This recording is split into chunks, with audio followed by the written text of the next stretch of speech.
Now just a short little disclaimer from myself ahead of this long 2.5 hour video. This video's aim is to provide a historical account of every single safety car deployment since the start of 2012, with a side objective of looking at every single case that lapped cars were involved in the safety car queue and analysing the subsequent procedure that was followed to compare it to the events of Abu Dhabi 2021. Now obviously some safety car deployments we will be delving into a little bit more detail than others. We'll be noting down some dangerous cases as well with the use of marshals or even the late use of the safety car itself. This video isn't going to contain any opinion of myself, but everything is going to be timestamped in the description down below. If you would like to skip to any year of your particular interest, then by all means do that.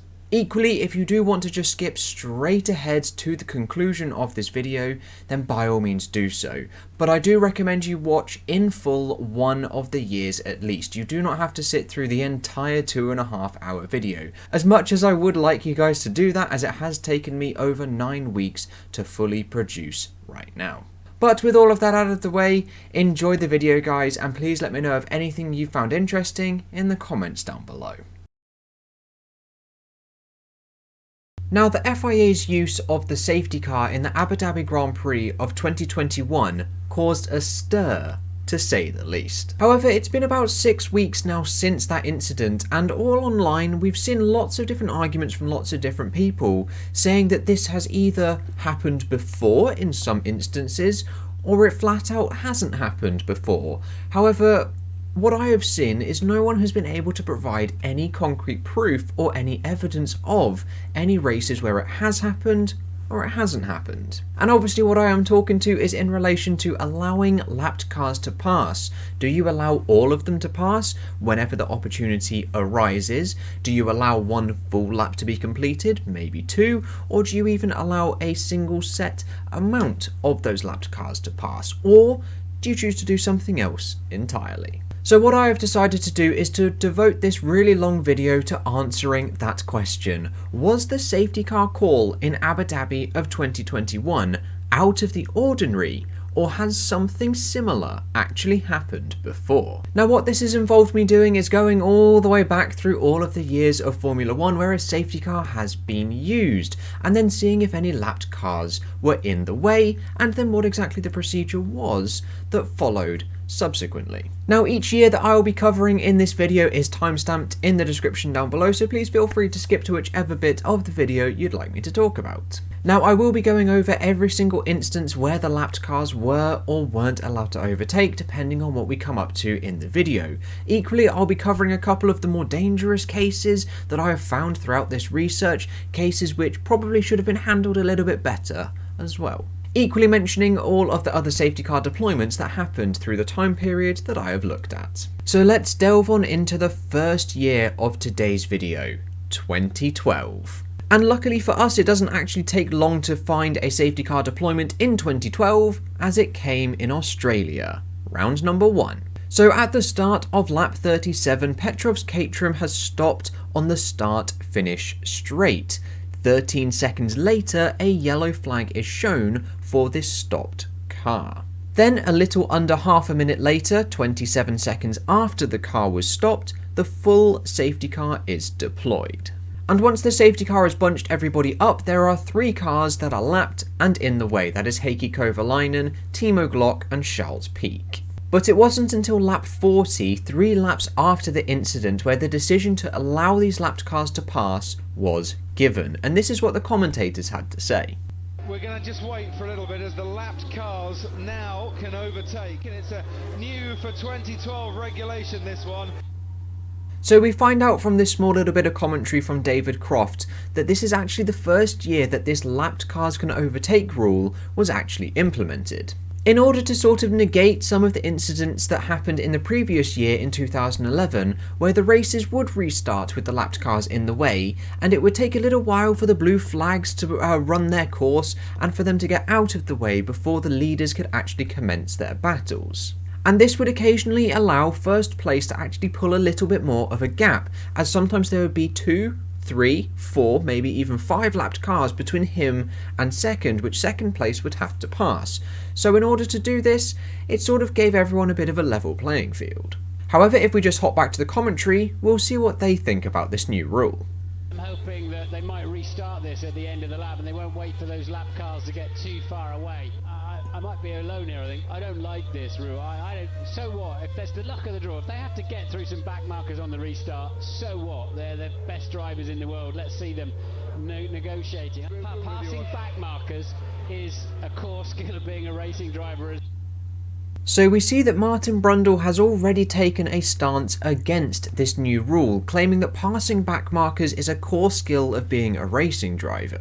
But as we're about to find out, we see that David Croft is actually a little bit more for this idea, which sets up their arguments throughout this entire period of time, where Crofty is usually for this rule and Brundle is against. The net result, Martin, has got to be good when guys can actually go straight for an overtaking move and not have to worry about a back marker being in the way. I see it a different way. We should be racing now and let the back markers get out of the way. Let them sort it out. We've wasted a lap, look. We've now got another lap of safety car. I'd rather see a racing lap than a safety car lap. And that whole idea from Martin Brundle there of rather seeing a racing lap than a safety car lap is what ultimately led to the chaos of Abu Dhabi 2021, putting the entertainment value first over the safety and the fairness of the regulations in place at the time. And again, this is going to be a very common theme that we see throughout all of the incidents that we will be looking at. So on lap 41, the safety car is called in 1 full lap after the decision to allow cars to pass was given, with the safety car being out for a period of 4 laps. But with the first instance of this safety car rule being implemented, we'll now head on into the second safety car deployment of 2012, which came at round number 3, Malaysia. Now at the Malaysian circuit of 2012, it was absolutely doused with rain. At the end of lap 6, due to this torrential rain, the safety car was deployed. And then after just 2 laps behind the safety car, after numerous driver radio communications, the race was suspended. It was restarted eventually and ended without any further safety car deployments. So in this instance, the safety car was deployed, but there were no lapped cars that were in the way, and there was no implementation of the lapped cars may overtake rule. So let's just total up exactly where we stand after just 2 safety car deployments. We have had 5 races elapsed with 2 safety car deployments. Lapped cars have been allowed to pass on 1 occasion. The average safety car length has been 4 laps, with the average time given to the lapped cars to catch up being 1 lap. Now this is a little table that we'll be totaling up as the seasons progress, heading towards present day. However, at safety car deployment number 3 in Monaco round 6 of 2012, this is where things take a little bit more of a dangerous turn. So on lap number 1, it is Grosjean who makes contact with Michael Schumacher, with his car spinning and being left stranded at turn 1. 3 seconds later, a yellow flag is shown. Now this small yellow flag delay is fairly standard, as it takes time from the moment of the contact to the marshals throwing the flag. However, anything in the double digits of time could be interpreted as a late yellow flag call. Almost 3/4 of a lap later, Maldonado stops at the swimming pool section, having lost his front wing. Note that we are also still under yellow flag conditions from the first corner contact between Grosjean and Schumacher. It isn't until 77 seconds after the first lap contact that the SC is deployed, whilst 10 marshals are physically on track, not just off of it slightly, to clear the Lotus. And just to give another perspective of how close this incident was with the late safety car call being well over a minute later, here is a short little clip.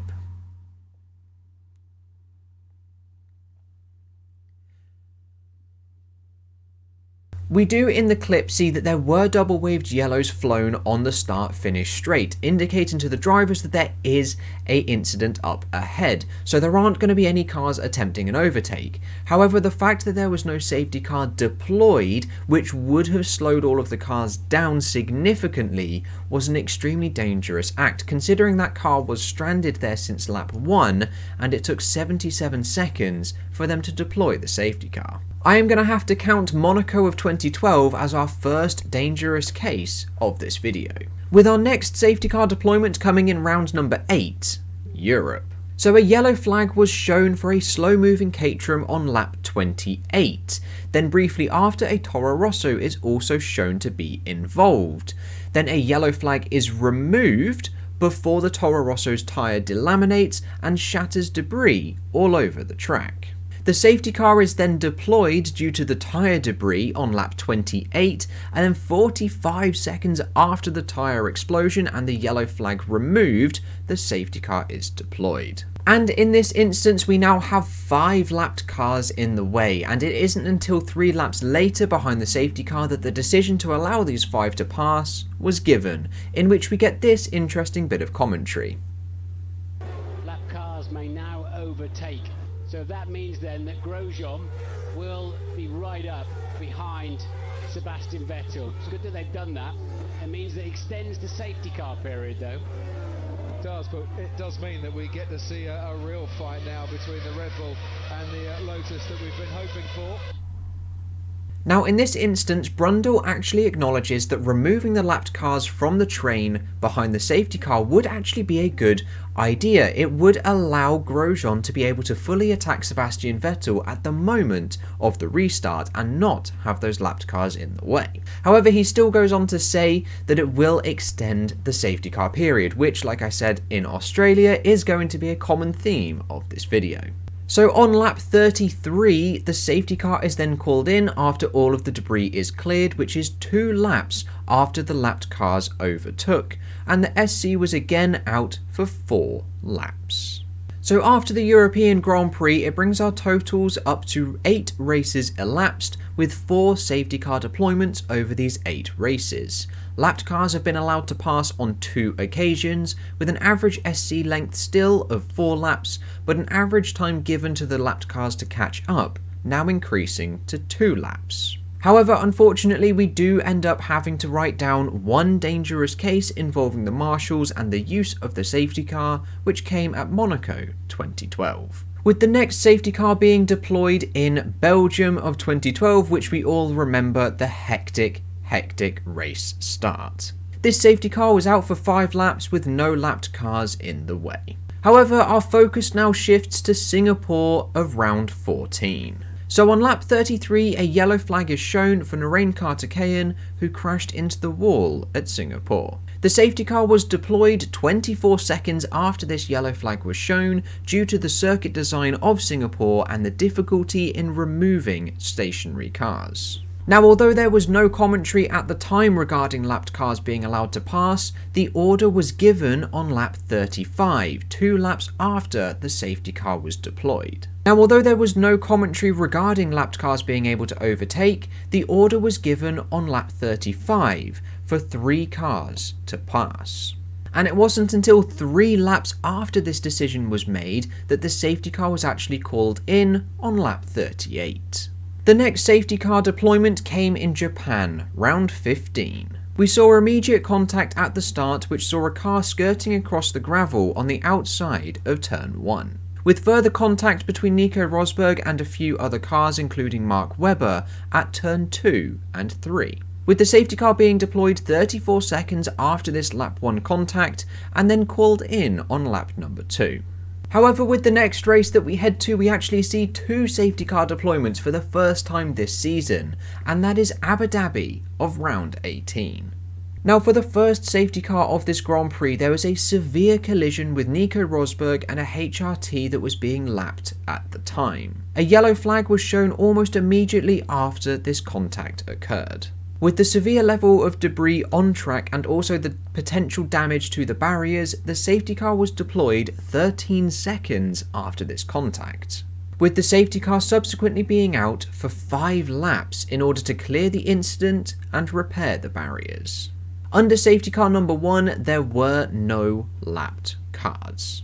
We then get to safety car number 2 of the Grand Prix. On lap 38, there was a multi-car collision which left 2 cars on the side of the track and 1 slow moving. A yellow flag was shown 11 seconds after this contact, with the safety car being deployed 33 seconds after, which lasted for 3 laps. Again, there were no lapped cars at the time of this safety car. With the final safety car deployment of 2012 coming in Brazil, round 20. Nico Rosberg's Mercedes suffered a puncture on lap 23 after running over debris from a previous incident a few laps earlier.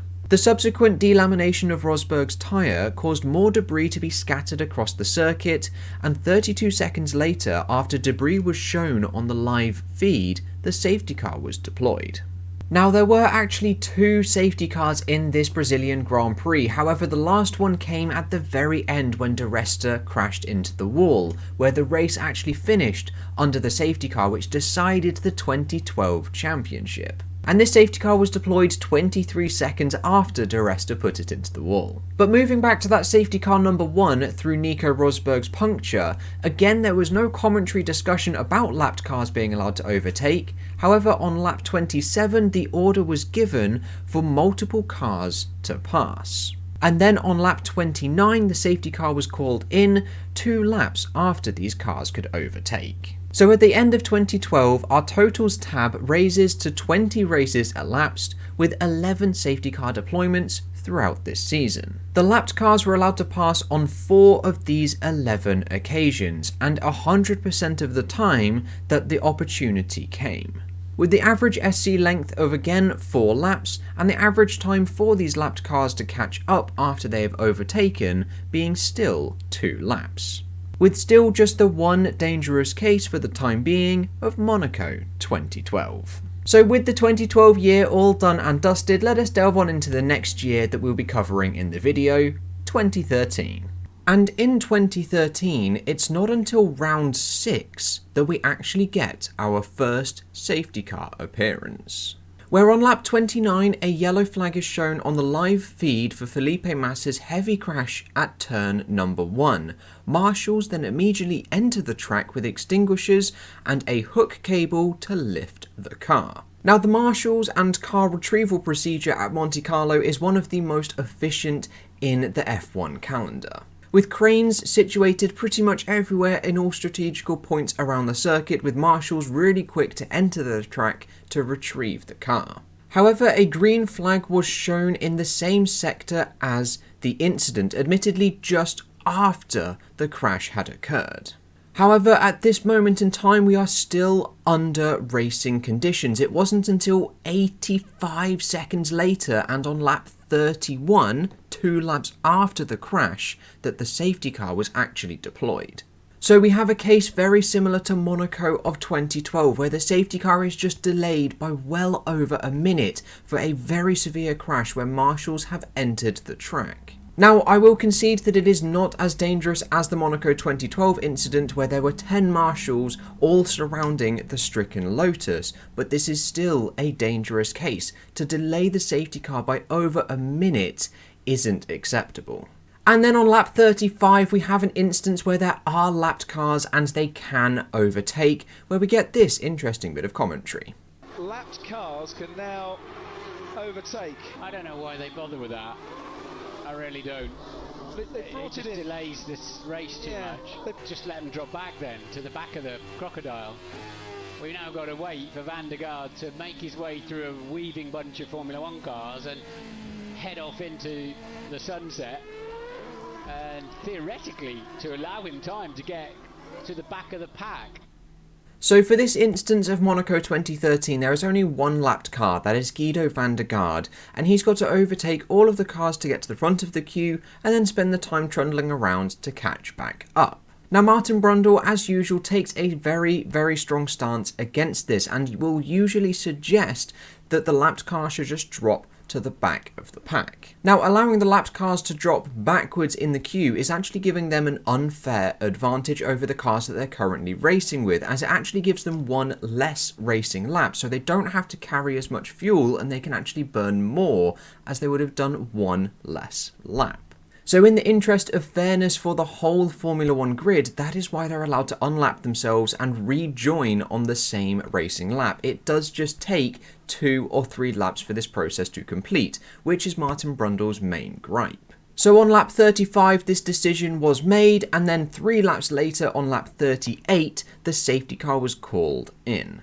Later on in this race, however, there was a red flag, with a yellow flag first being shown on lap 45 on the live feed. Then the cameras pan to a Marussia who has a damaged front wing, with more replays showing significant barrier contact, with Pastor Maldonado being involved.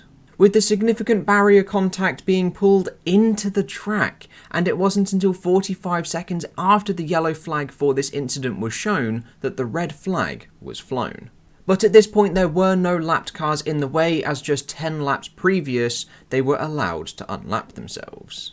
There was then a second safety car in this Monaco 2013 Grand Prix, where there was a yellow flag shown on lap 62, where there was a 2-car collision between Grosjean and Ricciardo at the chicane on the exit of the tunnel. This spreads debris across the entry to the corner and also across the exit as well, with the safety car being deployed on lap 63, 44 seconds after the contact between the 2 drivers to clear all of their debris. Again, there were no lapped cars in the way.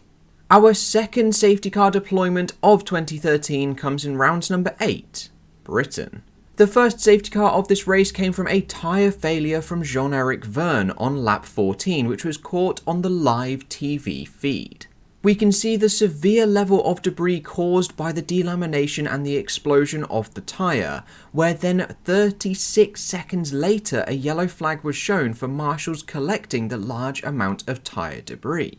We were then under this yellow flag for a full lap, where it was then removed on lap 16, where there was then a safety car deployed 95 seconds after the tyre blowout and 11 seconds after this yellow flag was removed. However, there were no lapped cars throughout this period, as it was very early on in the Grand Prix, and the safety car was out for 5 laps. Now, in this instance, I have to put down Britain 2013 as another dangerous case. Like Monaco 2013, the safety car was simply pulled out too late, a full minute and a half after a severe tyre explosion, with even a yellow flag being removed after the marshals had cleared significant chunks of the big debris. There is still an awful amount of the small shards of carbon fibre, which can actually cause even more damage to the other cars. The fact that a safety car wasn't even deployed for the immediate tyre explosion, which was caught on the live TV feed on the main world feed, is absolutely shocking. There was then a second safety car in this Grand Prix, which came in the latter stages on lap 42. Vettel's transmission failure caused a yellow flag 13 seconds after he started moving extremely slowly and 2 seconds after he completely stopped, with the safety car being deployed 22 seconds after the slowing car of Vettel. Now, in this instance, for just one stopped car slightly off of the racing line, the safety car was deployed 4 times as quick compared to the shattered tyre and the exploded tyre of Jean-Eric Vergne a couple of laps earlier. Now, for this second safety car of the British Grand Prix, we do have some lapped cars in the way, where we get this interesting anecdote from Martin Brundle. I hope we don't have to wait for those lap cars to catch the back of the pack. Safety car, hopefully we'll be in. I hate it, we have to wait. I mean, Van der Garde and Children are half a lap behind still now. They're far enough away, aren't they? I mean, they've got clear track now. It's got to come in this way. I hate this rule. To wait for them to come all the way around. Imagine a wet day at Spa, take forever. So on lap 44, the decision was made to allow the lapped cars to pass. Those two consisted of Guido van der Garde and Max Chilton. So far, in every case that we have looked at where lapped cars have been involved, 100% of the lapped cars have been allowed to pass in every single occasion. Now, Brundle actually uses an interesting anecdote here for the first time, where allowing the cars to catch up all the way to the back of the pack would take absolutely ages if it was at Spa in a rainy Grand Prix. Now, in the first couple of years of this video that we are looking at, the rule did state that they did have to catch all the way up to the back of the pack. However, this was slightly revised over to what it is now, where they just have to get a little bit further away from the field. They don't have to catch all the way back up. And this is from the complaints that it was taking away from the racing unnecessarily to allow the lapped cars to catch all the way back up. Where a full lap later, on lap 45, the safety car was then called in. And if we just pull up the totals tab so far, we've had 28 races elapsed, with 15 safety car deployments across those 28 races, which is 53%. And lapped cars have been allowed to pass on 6 occasions, which is 21% of the races elapsed. And 100% of these occasions, every single lapped car has been allowed to pass, with at least 1 lap given to catch back up. The average safety car length over these 15 deployments has been 4 laps, and the average time given for the lapped cars to catch up over these 6 occasions has been 2 laps. However, our dangerous cases do unfortunately rise up to 3. 2 in Monaco in 2012 and this year 2013, and Britain 2013 also.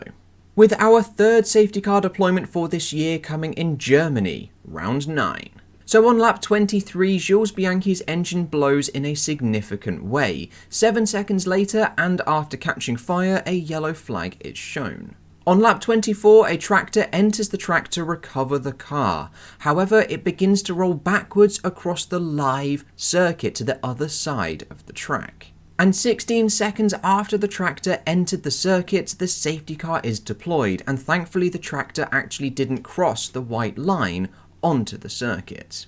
And on this occasion, Mark Webber was the only lapped car where he was allowed to pass on lap 26, and the safety car was brought in on lap 29, 3 laps after this decision was made. There was no commentary regarding unlapped cars.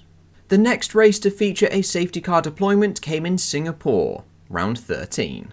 Daniel Ricciardo crashes on lap 25, with a yellow flag being shown just seconds after.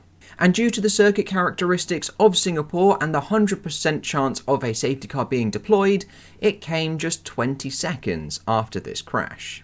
Now, it is here at Singapore where we actually get a prime example of why this rule is so hated and the main issues with this rule, which Brundle and Crofty actually go on to discuss and bring up some valuable points. So they're going to let the lap cars through, which is annoying. Yeah, it means we're going to have maybe, another couple of laps behind the safety car? All this does then is puts the 2 Marussias straight back in the firing line for the blue flags. Good news for Marussia because it puts them back in the fight with Caterham. So on lap 27, the decision to allow the lapped cars to pass was given, to which both Brundle and Crofty acknowledge that this is going to add unnecessary laps to the race behind the safety car where they want to see racing action.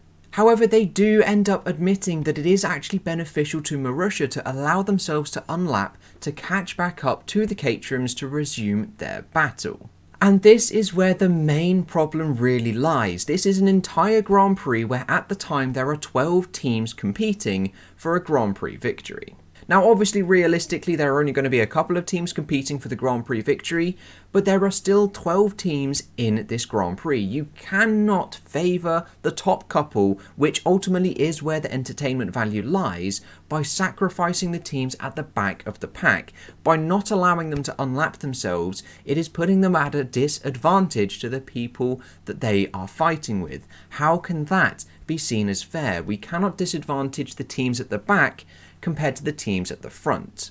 But ultimately that is where the massive problem lies with this issue, as the entertainment value is in that top 50% of the races, not the bottom 50%. So things and decisions usually get tailored towards those top 50% rather than the lower 50%, whereas it needs to be considered as an entirety, the entire competitors of these Grand Prix that we all attend. The whole factor of entertainment value must be taken out of any decision-making process. However, that is extremely difficult, especially as we get on into the later years with the implementation of Drive to Survive.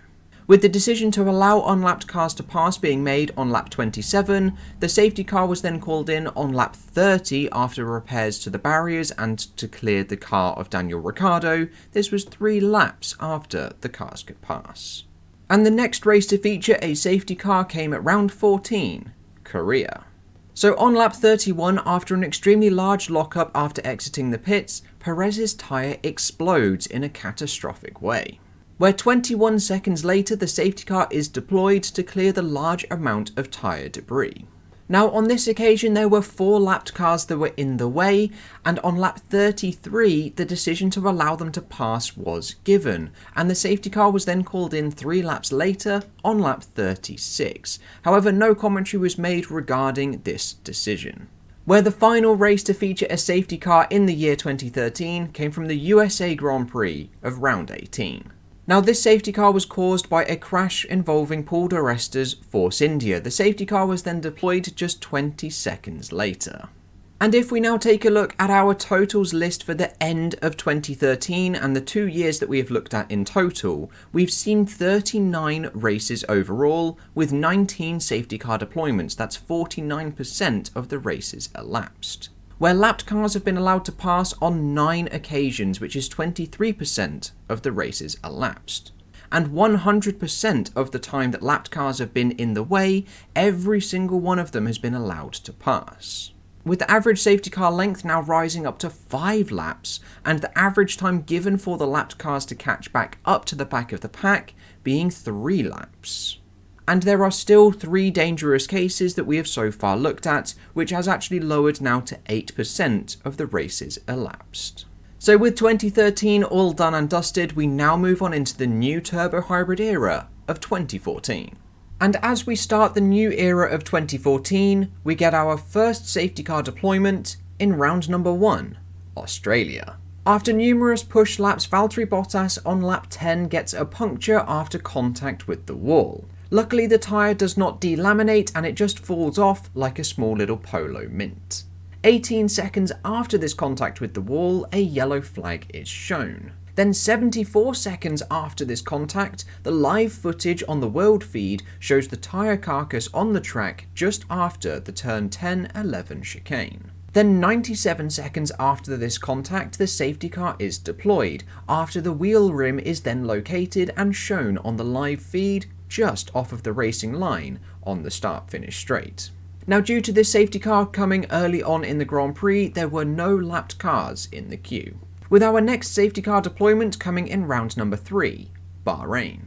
So on lap 41, Maldonado and Gutierrez were caught in an incident where a yellow flag was shown almost instantly. The incident involved the Mexican being flipped upside down by Maldonado after coming out of the pit lane. The safety car was then deployed 68 seconds after this incident, where there are currently 2 marshals on track going over to retrieve the car, 3 on the right hand side just about to enter, and 3 on the left side also about to enter the track. Now at this stage of the Grand Prix there are lapped cars in the queue, and we get this interesting piece of commentary from Martin Brundle and David Croft. I hate this phase of the safety car, letting the lap runners through. They're lapped. Too bad. Yeah, we can go now. They've been unlapped. We can let them go. We don't have to wait for them to catch up. Charlie Whiting kind of likes them to join as close up to the end as they possibly can. What it's to do is to stop a good race restart, and it works, doesn't it? Let's be honest. We've now got those that are in contention with each other, you know, in front or behind each other, and that makes sense. What doesn't make sense is waiting for everybody to catch fully up. So the decision to allow lapped cars to pass was given on lap 44, and then the safety car was called in on lap 46, 2 laps after. Now what's interesting about this discussion from Martin Brundle is that he does like the idea of allowing every single car that is in contention for the Grand Prix victory to be line astern, for there to be no lapped cars in the way. What he doesn't like is the fact that the cars have to then catch back up to the back of the pack, costing them racing laps, as he doesn't like sitting behind the safety car. And this comes back to the whole entertainment value factor of a safety car procedure, as the entertainment value of a Grand Prix in the late stages, in this instance on lap 44 out of 57, there are just a couple of laps left of racing. They don't want to sacrifice more behind the safety car. So the entertainment value is currently really high and being depleted the more laps we have behind the safety car. But remember, this whole entertainment value factor must not come into any consideration when it comes to the safety car procedure. It has to be applied fairly fairly and across the whole Grand Prix of every single competitor that is racing, which is why the lapped cars can pass. It is fair to the top 50%, putting them all line astern so they can resume their battle immediately, and it is fair to the bottom 50% of the runners, the ones who do unlap themselves, as they can catch back up and rejoin on the same racing lap as their competitors. And that is the issue that we do currently face in this sport, is the entertainment value and this entertainment factor is becoming more of an overriding decision maker than the actual rules that are in place. Our third race, which features a safety car, comes at Monaco, round number 6. So this first safety car of the Monaco Grand Prix was caused by a lap 1 contact between Button and Perez, which caused a blockage shortly before the Lowe's hairpin. A yellow flag was then shown just 4 seconds after, with the safety car being deployed 23 seconds after the contact, and once again, due to this being a lap 1 safety car, there were no lapped cars in the way. However, safety car number 2 of this Grand Prix on lap 25 involved Gutierrez losing control of his car and hitting the barriers, spreading debris all across the circuit at the exit of the tunnel down to the chicane, with the safety car being deployed 80 seconds after this yellow flag was shown for the Gutierrez crash. So once again at Monte Carlo we have an instance where there is a severe crash and the safety car is deployed 80 plus seconds after the incident is involved, over a full minute. We know that Monaco is exceptionally good at retrieving cars, but we can't escape this fact that the safety car is deployed late at Monaco. And in this safety car period we do have some lapped cars that are in the way, where we get this interesting piece of commentary from the two commentators. So you've got Grosjean between the two leaders. They may elect to let lapped cars through, which annoys me. Lapped cars may now overtake, so Grosjean will be getting out of the battle. In a way, it's good that they get out of the way and they don't interfere with the action for places. Yeah, you could pull them over to the right and let them drop to the back. They've been lapped, you know. It's about going racing, not going waiting. And on lap 28, the decision was made to allow these lapped cars to pass, where lap 30, 2 laps after, the safety car was then called in. And interestingly, in this instance, again we see Brundle sort of split amongst his opinions. He likes the fact that the lapped cars do get out of the way to resume the battle at the front, where the entertainment value is the highest. However, he comes up again with this suggestion of just simply allowing them to drop to the back of the pack, which would save them time and thus keep the entertainment value at its highest. However, as we have said before, this just isn't the fairest way to do it, as it pops those people who do unlap themselves by dropping to the back of the pack, as Brundle suggests, at an unfair advantage against those that they are racing against. And interestingly, we get our first bit of commentary regarding the fact that this may be implemented, this may happen, they may elect to allow the lapped cars to pass, as it is ultimately the decision of the race director whether they allow the lapped cars to overtake and go down this branch of the regulations. And then right at the very end of that commentary piece, we get another piece of critical information which helped the decision of Abu Dhabi 2021, where we'd rather see a racing lap over a safety car lap. We'd rather be going racing than going waiting. Our next safety car deployment comes at round 7, Canada. The first lap collision between the two Marussias leaves a heavily damaged Jules Bianchi's car in the middle of the track, with the safety car being deployed almost immediately. Now again, due to this being a lap 1 collision, there was no lapped cars in the way. However, what did end up occurring was Esteban Gutierrez was caught up in this incident and he came into the pits. So he is separate now from the queue of cars. And what happens is the safety car brings them all round past the incident and the marshals then enter the track to help clear the debris. But what happens is Esteban Gutierrez ends up coming round through this section of track around 20 to 30 seconds after, where the marshals believe they've got 2 or 3 minutes in a clear track to clear the debris. Just to give a bit of help for what this incident actually looked like on screen, here is a short little clip.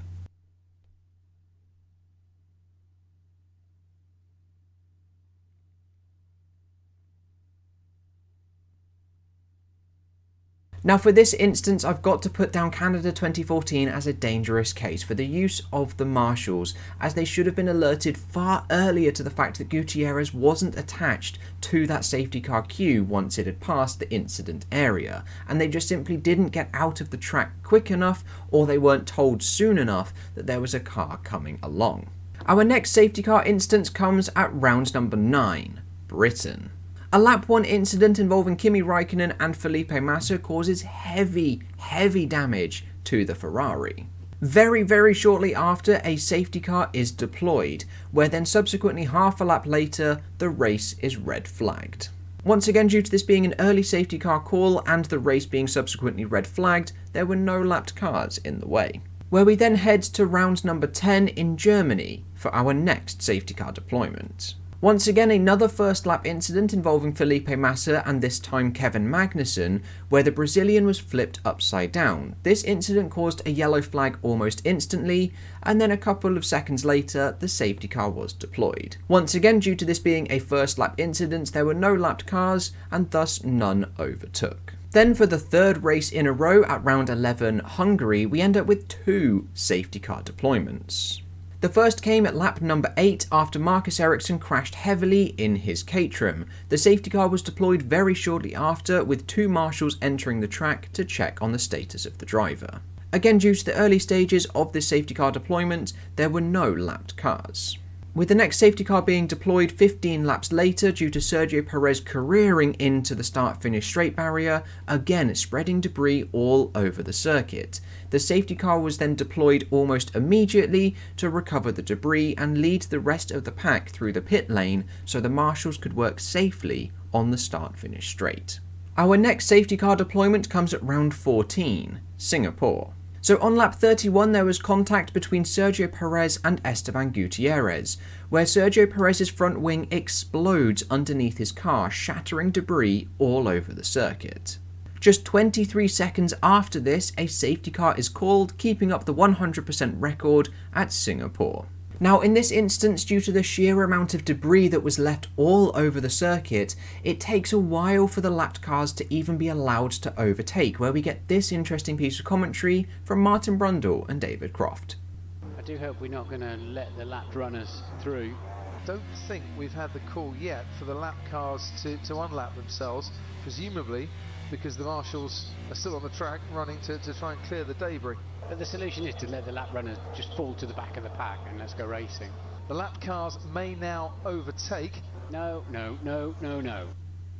So on lap 35, 3 laps after the safety car was deployed, the lapped cars were allowed to pass, where just 2 laps later the safety car was called in.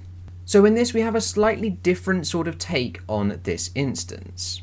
Once again, it comes down to a simple time factor, the time it takes for the lapped cars to overtake, and thus bringing down our entertainment value. But the fact that there are still marshals on the track clearing the ridiculous amount of debris caused by the incident which led to the safety car, this has to delay the lapped cars being allowed to overtake. Brundle again brings up his favourite anecdote of just simply popping the cars to the back of the queue, but again, as we have discussed previously, this isn't the fairest option to choose. Our next instance of a safety car being deployed comes at round 15, Japan. Now, out of respect for Jules Bianchi, I will not be going into detail over the 2 instances of a safety car being deployed at this Grand Prix. However, what I do have to do is pop Japan 2014 into the dangerous case file, as it was a dangerous use of the tractors entering the circuit. And subsequently following this race and all of those that came after, the rules regarding the use of tractors and how they enter the circuits was changed significantly to improve the safety of the drivers. And for this very reason, Japan 2014 will go into my dangerous case list, however I won't be going into any detail of this instance. And our final safety car deployment comes at round 17 at the USA Grand Prix. Once again on lap number 1 there is a collision involving a Sauber and a Force India, which litters debris all over the circuit. A yellow flag is shown almost immediately, and then just 21 seconds later a safety car is deployed. Once again, due to this being a lap 1 incident, there were no lapped cars to overtake. And just totaling up everything that we have had now as of 2014, we've had 58 total races and 32 overall safety car deployments, which is 55%. So there have been 12 instances of these safety car deployments where lapped cars have been in the way, and 100% of the time, every single lapped car has been allowed to overtake. The average safety car length has been decreased to 4 laps from 5, but the average time given for the lapped cars to catch up remains at 3. However, dangerous cases have increased from 3 to 5, which is 9% of the races elapsed. These include Monaco 2012, Monaco 2013, Britain 2013, and then Canada and Japan of 2014. So with the first year of the turbo hybrid era all done and dusted, let us jump on in to 2015. Now 2015 is the first year that we actually see a race like Abu Dhabi of 2021, where lapped cars couldn't overtake, or select cars were allowed to overtake. But we're not going to start our story there, we're going to start at the first safety car deployment of 2015, which comes at round number 1, Australia. On lap number 1, Maldonado is spun around and into the wall, where 3 seconds later, a yellow flag is shown. Where just 7 seconds later, the safety car is deployed. Now again, due to this being a lap 1 incident, there were no lapped cars to unlap themselves. Our next safety car deployment comes at round 2, Malaysia. Once again, it is an early safety car deployment on lap number 4, as Marcus Ericsson in his Sauber spins and puts it into the gravel at turn number 1, and just 20 seconds later, the safety car is deployed. At which point there are 11 marshals plus a tractor on the circuit. However, we are now under safety car conditions. The field isn't overly spread out, so everybody is going to be in the safety car queue. With our third safety car deployment coming at round number 3, 3 safety cars in 3 races. On lap 54 of 56, Verstappen's Toro Rosso grinds to a halt on the start-finish straight. And just a couple of moments later, the safety car is deployed to recover the car. The Grand Prix then finishes under safety car conditions. So even though at the time of this safety car deployment there were lapped runners, including the 2 Marussias, Will Stevens and Roberto Merri, there wasn't enough time to allow them to pass due to the race finishing under the safety car. With our next safety car deployment coming at round number 6, Monte Carlo. Where on lap 63 Verstappen collides heavily with Romain Grosjean trying to make an overtake, with a yellow flag being shown almost instantly, and 23 seconds later the first virtual safety car is shown in Formula 1. Now that the virtual safety car has been introduced into Formula 1 as of 2015, we end up seeing that safety car deployments come significantly later than they used to do in the first 3 years of this video. But even for Monte Carlo standards, the safety car is deployed 58 seconds later due to damage to the barriers. This is even quicker than the first couple of years that we looked at Monte Carlo. And it is at this point where there are a significant amount of lap runners in the way, and we get a very interesting piece of commentary due to this entertainment value which I have been talking about, as we have just 12 laps left of this Grand Prix. Lewis Hamilton pits from the lead and he ends up in P3 on fresh tyres. The entertainment value is at its peak, and this is the commentary that we get. The lap cars can overtake, and there's 1, 2, 3, 4, 5, 6, 7, 8, 9 of them. Oh, come on. We don't need to do that. We don't. That's not mandatory. That's optional, and we don't need to do it. Because all those lap cars are all out of the way of the top 3 and the leaders here. Then they're going to let them get down the road a bit, then they've all got to be passed. I thought we got out of this rubbish. So on lap 68, with just 10 laps to go, the decision to allow the lapped cars to pass was given, and just 2 laps later, with 8 laps remaining in the Grand Prix, the safety car was called in. Now with 9 lapped cars in the way and allowing them to catch up somewhat to the back of the pack, it removes almost 20% of Lewis Hamilton's chances to catch back up into the lead, and we've got this entertainment value at its highest at the moment. We want as many laps as we possibly can to see what Hamilton can do to try and get back into the rightful lead of the Monaco Grand Prix. However, by allowing the lapped cars to pass, even though they aren't in between the top 3, as David Croft says, the entertainment value starts to dwindle. However, this is the issue that we come back to once again. Just because the top 3 are where we want them to be, nose to tail, and the entertainment value is at its highest, doesn't mean we can't sacrifice everyone else. It's not a 3-person Grand Prix. There are 20 plus other cars in contention fighting for their own battles. We can't just focus on the top 3. But in this case, every single lapped car, 9 of them, were allowed to overtake, and they were given 2 laps to catch back up to the back of the pack. Our next safety car deployment comes at round 8 in Austria, where Kimi Raikkonen and Fernando Alonso collide very heavily on lap number 1, and just a couple of seconds later, the safety car is deployed. Now again, due to this being an early race safety car, there were no lapped cars to unlap themselves. We then get another safety car at round number 9 in Britain, where Jenson Button's McLaren conks out and is stranded at the side of the circuit. But once again, due to this being a first lap safety car, there were no lapped cars to overtake. Hungary is our next safety car deployment at round number 10. Where on lap 43, Hülkenberg's front wing fails and he collides into the tyre wall at the end of the start-finish straight. A yellow flag is then shown just 5 seconds after the failure, and then a VSC is deployed 11 seconds after the failure. Now under this VSC, the marshals were able to remove a large chunk of the debris, but due to more remaining on the circuit, the full safety car was deployed 140 seconds later. That's 2 minutes 20 overall. And this is a trend that we do end up seeing. We see the virtual safety car being deployed very, very quickly, a large chunk of the debris being removed, but then the race director realizes that there's even more debris than first thought, or the incident is a little bit bigger, and the spaces in the virtual safety car aren't big enough for the marshals to go and collect it, so the full safety car is required. And on lap 47 of a 69 lap Grand Prix, we do have a couple of lapped runners, in which we get this very interesting piece of commentary from Martin Brundle, in which he changes his tune on this entire rule. The lap cars can now overtake. Look at what we've got. No back markers, top 5 then. It's normally about now I'm moaning and bitching about letting the lap runners through, but it's really brought this alive. Yeah.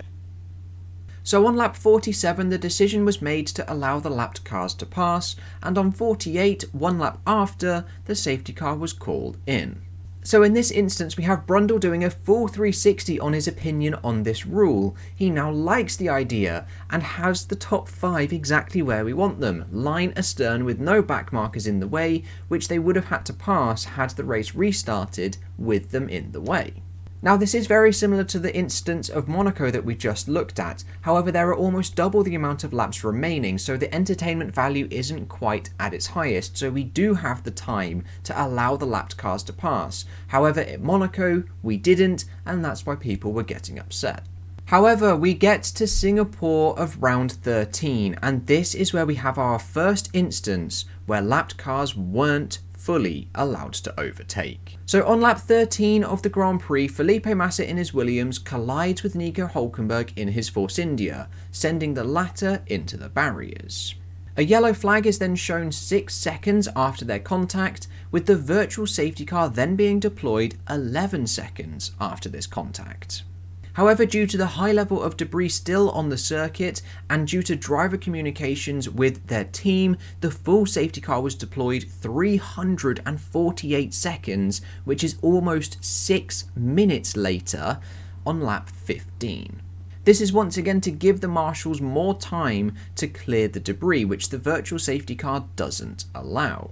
Where then on lap 17, the decision was made to allow the lapped cars to pass, which was just Max Verstappen. Where then on lap 18, the safety car was called in. There was no commentary in relation to Verstappen being allowed to pass. However, it was our second safety car deployment of the Singapore Grand Prix in which the lapped cars weren't allowed to overtake. So on lap 37 of the Grand Prix, a yellow flag was shown with the safety car being deployed 10 seconds later for a man walking against the traffic on the circuit. Now, because there was no actual collision or no debris on the circuit that caused this safety car, we expected it to be rather short. However, the decision to allow the lapped cars to pass was given on lap 39. Now, on lap 39, only Alexander Rossi, car 53, was given the order to overtake. And if I just pull up a screenshot of the leaderboards on lap 39, we can see that Alexander Rossi is running in P15, 1 lap down, and his teammate Will Stevens is running in P16, also 1 lap down. So we have this instance where it was just one of the selected lapped cars that was given the order to overtake. So this screenshot was taken 17 seconds after the FIA order for Rossi to pass was given. At this moment in time, he has not yet overtaken anyone. With the current race order behind the safety car being Vettel, Ricciardo, Raikkonen, Rosberg and Bottas. So we can see the safety car just peeling round the corner here. We can see Sebastian Vettel at the head of the queue, followed by Daniel Ricciardo, Kimi Raikkonen in P3, Rosberg P4, and we can't yet see Bottas's white Williams. However, in the middle of this queue, in P3, we have Alexander Rossi, 1 lap down, who has been given the instruction to overtake, and in P6 in this queue, we have his teammate, Will Stevens, also 1 lap down on lap 39.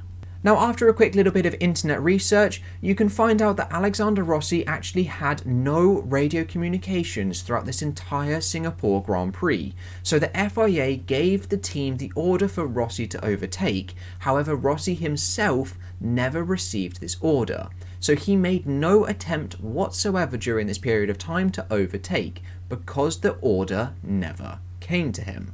What that still doesn't explain is why the order was only given to just one of the Marussia cars, as the radio for Will Stevens was working.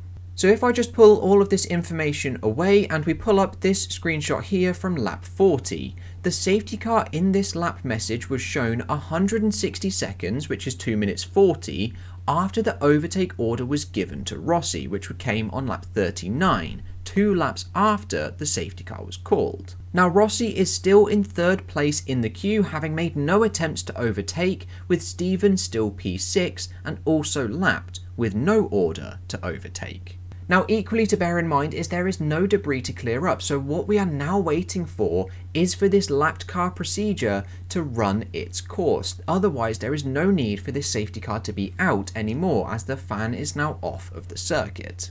So just at the back of this queue we can still see Will Stevens. He is running P6 in the queue, and just here by the yellow TV camera behind the infinity rear wing of Daniel Ricciardo we can see Alexander Rossi, again having made no attempt to overtake.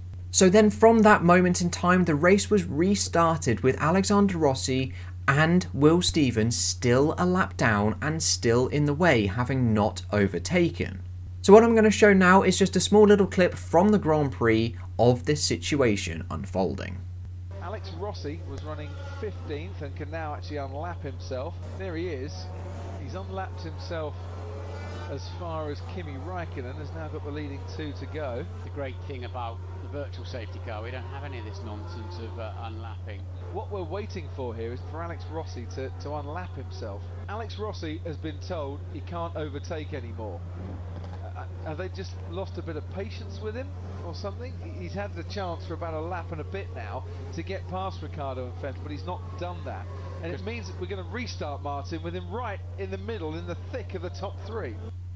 And restart with him in the thick of the top 3 they did. So this was the first instance since 2012, since the introduction of this lapped cars could overtake rule being implemented, that there was an instance of lapped cars in the way, but they weren't allowed to overtake. Now there is a little bit of justification for this with the fact that Rossi didn't have radio communications, but what that doesn't explain is why the order was only given to one of the 2 lapped cars. So there is a small little precedent for only selecting a couple of the lapped cars that have been lapped. Russia round 15 was our next safety car deployment, where on lap 1 the Force India of Nico Hülkenberg and also a Sauber collided. Again, due to this being an early safety car, there was no lapped cars in the way, and then shortly after this, just 10 laps later, Romain Grosjean collides heavily with the turn 3 barriers, also bringing out a safety car. Once again, there were no lapped cars in the way. With our next safety car deployment coming of round 16 at the United States Grand Prix. So on lap 27, Marcus Ericsson has stopped at the side of the circuit after an engine failure. 26 seconds later, a yellow flag is shown in Sector 2. Then a full 38 seconds later, the safety car was deployed. We skipped the virtual safety car step. But just moving all of this information aside, on lap 30, the lapped cars were allowed to overtake. There were 3 of them in the queue, and all 3 of them were allowed to pass. Then on lap 32, just 2 laps after this order was given, the safety car was called in. There was then a second safety car at the United States Grand Prix of 2015, which was caused by Daniel Kvyat crashing just before the start-finish straight. However, in this instance, there were no lapped cars, and no lapped cars overtook. With our final safety car deployment of 2015 coming at round 17, Mexico. On lap 52 of 71, Sebastian Vettel crashes into the wall with yellow flags shown instantly. 20 seconds after this accident, the full safety car is deployed, once again skipping out the virtual safety car step. Then pulling all of this information away to the side, the 6 lapped cars were able to overtake on lap 55. This was 100% of the lapped cars, and they were given 2 laps to overtake and catch back up on lap 57 when the safety car was called in, with no substantial commentary given regarding the lapped cars could overtake rule. So this brings our totals at the end of 2015 to 77 races elapsed with 46 total safety car deployments, which is 60%. With an average safety car length of 4 laps and an average time for the lapped cars to catch back up to the back of the pack being 2 laps. With the opportunity for lapped cars to pass coming on just 18 of these 46 occasions, however on one, the Singapore 2015, this was not fully enacted as they didn't let them pass. And we still stand at 5 dangerous cases, there were none in 2015. So with 2015 all done and dusted, we'll now jump on into the next year of 2016. And so we get to 2016, which at the time was one of the longest seasons in Formula 1 history, yet it didn't have a great deal of safety car deployments. Our first one comes at round number 1, Australia, where on lap 17 a severe crash between Alonso and Gutierrez occurred, where just 25 seconds later the safety car was deployed, and then 155 seconds later, which is 2.5 minutes, the race was red flagged due to the severe amount of debris and also the damage to the barriers. Now again, because this incident happened early on in the Grand Prix and equally went to a red flag, there were no lapped cars that were able to overtake in the safety car queue. The second safety car deployment came at round number 3, China, where at lap number 1 there were multiple collisions at the start, which involved Raikkonen and also Hamilton losing their front wings, which scattered debris plus the entirety of the front wing across the circuit. Now on lap 3, 290 seconds, which is 4 minutes 50, after the main lap 1 contact, Daniel Ricciardo has a puncture which then explodes its tyre carcass all over the track in a similar manner to Britain 2013. Then 378 seconds later on lap 4, which is 6 minutes 18, the safety car was deployed. This is 88 seconds after the Ricciardo tyre failure. Now, due to the huge delay in actually releasing the safety car to collect everybody up and allow the marshals the time to collect all of the debris, I'm going to have to put China 2016 into the dangerous cases list. From lap 1 onwards, to have 2 entire front wing elements on the circuit, admittedly just off of the corner, so they weren't completely on the circuit, but they were still in the firing line if a car was to go off. And then to still wait 88 seconds after a full tyre failure on a similar scale to Britain 2013, there is just no reason for the safety car to be delayed so long, and not even to bring out a virtual safety car, which is the prime reason for a virtual safety car, instances like this. So this brings our totals tab to 79 races elapsed with 48 safety car deployments, which is 60%. An average safety car length of 4 laps across these 48 deployments, with an average time given for any lapped cars to catch up remaining at 2 laps.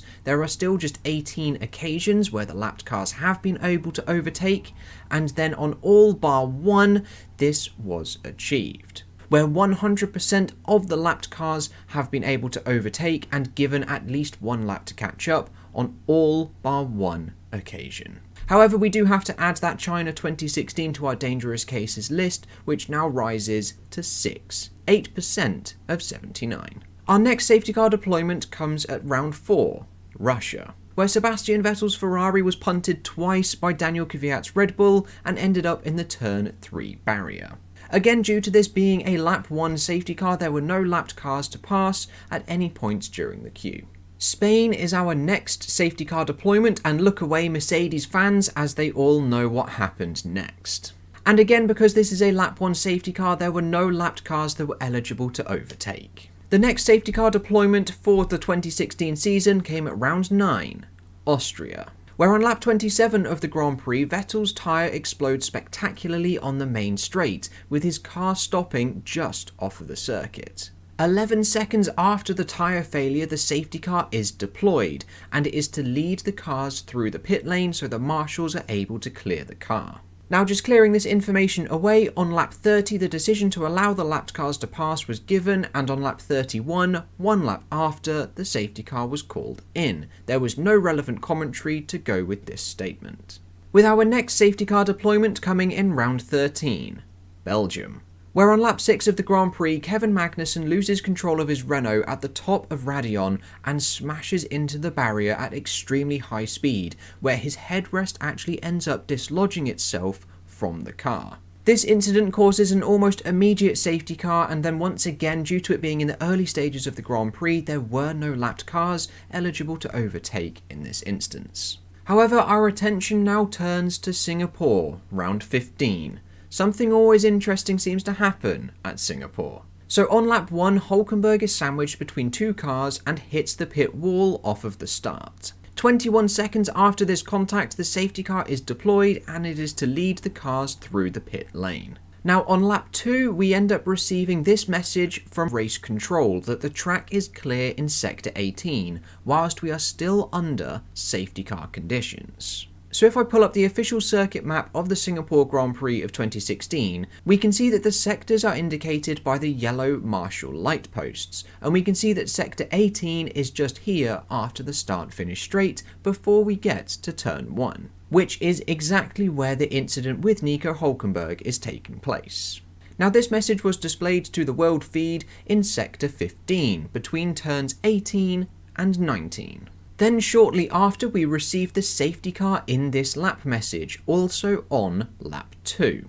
If I then quickly return to the track map, we can see that this signal was given at sector 16. Bear in mind, all of these decisions have been given after the track was declared clear in sector 18. So what happens then is Nico Rosberg assumes the position of the de facto safety car, slowing everybody down to allow the safety car time to pull into the pits to begin racing on lap number 3. And this screenshot shows green flag racing and equally a marshal still on the track as the cars are flying down the main straight at full racing speed.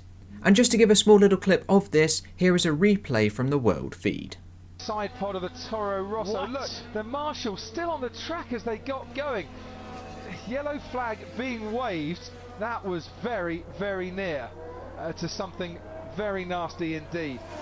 So after receiving that sector 18 is clear message, there is absolutely no need and no requirement for any marshal to be on the circuit at any point. And if at any point a marshal does enter the circuit, the sector must be declared unclear, in which case the safety car would be forced to go round one more lap. However, this did not occur, so I'm going to have to put Singapore 2016 into our dangerous cases list. Now, whether this was due to the fault of the individual marshal himself running onto the circuit thinking the track is clear, or whether there was some other reason for this miscommunication, we are not 100% sure. But either way, you cannot deny it wasn't dangerous. So our next safety car deployment comes from round 19, near the end of the season already, in Mexico, where on lap 1 there is a multi-car collision between a Sauber and a Manor, with the Manor driver retiring and a safety car being deployed just a couple of seconds later. Now again, due to the early nature of the safety car, there are no lapped cars in the queue. And so we head to our final safety car deployment in round 20, Brazil. Now, the Brazilian Grand Prix of 2016 was extremely hectic. It was pouring with rain, and officially there were 5 safety car deployments. The race started under safety car, it was red flagged, and then also restarted under the safety car. We're only going to be going over the times the safety car was called out for an incident. So on lap 13 of the Grand Prix, Ericsson crashes on the pit straight, and then his car coasts into the pit lane entry. A full 11 seconds later, the safety car is deployed and the pit lane is declared closed in the same message. This first official safety car stayed out for just a few laps. Then on lap 48, after a brief red flag period, Felipe Massa crashes in a very similar place to Ericsson, with again the pit lane being closed. Once again, 11 seconds later, the safety car is deployed. Then if we just clear this information away, on lap 52 the decision was made to allow the lapped cars to overtake, and on lap 55, 3 laps after, the safety car was called in for a safety car period of 7 laps. Now again, there was no official commentary given regarding the lapped cars may overtake rule, so we won't include any clips. Now, updating our totals tally for the end of 2016, we have had 98 races since the start of the 2012 season. There have been 61 safety car deployments, with an average safety car length of 4 laps and an average time given for the lapped cars to catch up being 2 laps. There have been 20 occasions where there have been lapped cars in the queue, and on 19 of these occasions, all lapped cars have been able to pass, where it has not been fully enacted just 1 time.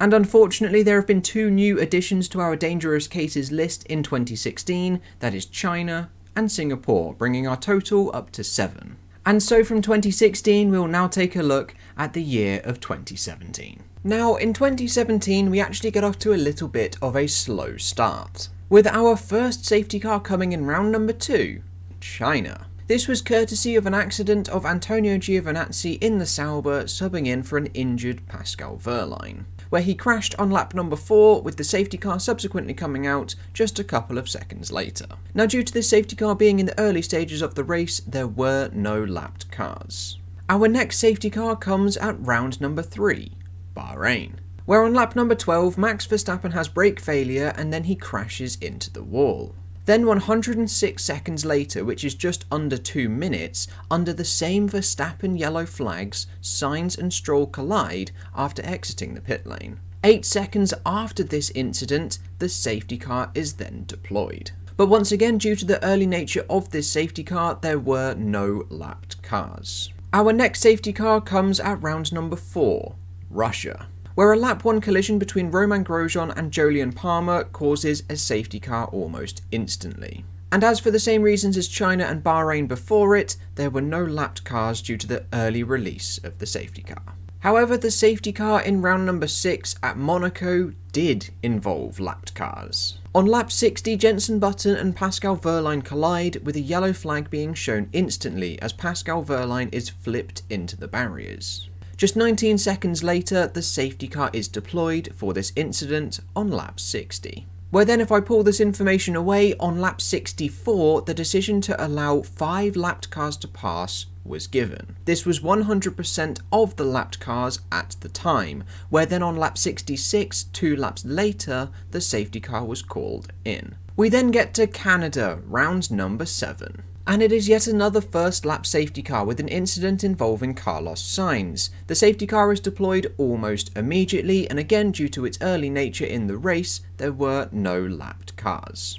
So instead we move now to round number 8, Azerbaijan, where on lap 10, Danny Kvyat's car has a terminal issue and is forced to stop on track, where a yellow flag is shown almost immediately, and then 96 seconds later, a marshal then enters the track to extinguish the fires on the brakes.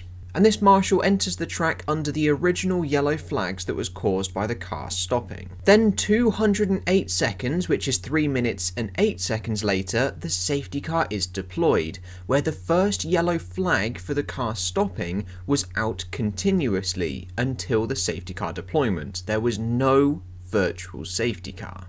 And once again, due to the fact that there was this huge delay in actually releasing the safety car, I'm going to have to put Azerbaijan 2017 into our dangerous cases list.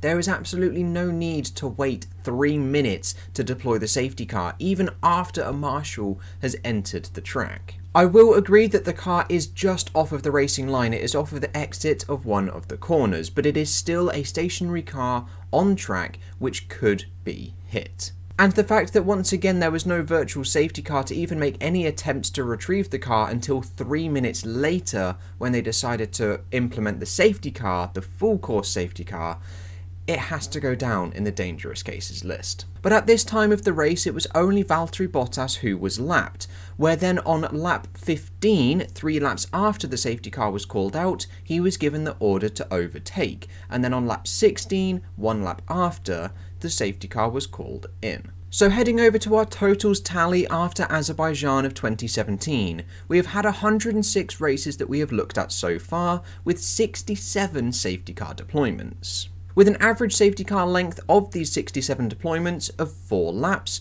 and an average time given for the lapped cars to catch up when they've been able to pass being 2 laps. There have been 21 of 67 safety car deployments where lapped cars have been in the way, and on only 1 occasion were they not allowed to pass. However, our dangerous cases list rises by 1 up to 8 with the inclusion of Azerbaijan 2017. We then get a second safety car in Azerbaijan for the contact between the 2 Force Indias. However, at this point there were no lapped cars, as Valtteri Bottas had just been given the order to overtake 5 laps previous. So we head to the next race, which involved a safety car deployment, round number 10, Britain, where on lap 1 the 2 Toro Rossos end up colliding of Carlos Sainz and Danny Kvyat, where a yellow flag is shown in both Sector 2 and in Sector 3, and just a couple of moments later the full safety car is deployed. Once again, due to the early nature of this safety car, there were no lapped cars to overtake. Round 11 in Hungary is our next 2017 safety car, where on lap number 1 it was a collision between the 2 Red Bull cars, Max Verstappen and Daniel Ricciardo, with the latter having significant damage to his radiator. And due to the car being stationary just off of the racing line, the safety car was deployed 23 seconds later. Belgium is our next safety car case, which does involve lapped cars. On lap 29 of the Grand Prix, it is once again the Force Indias who collide at the top of the hill heading down to Eau Rouge. Just 6 seconds later, yellow flags are shown as Perez has a rear puncture, spreading debris all over the Kemmel Straight.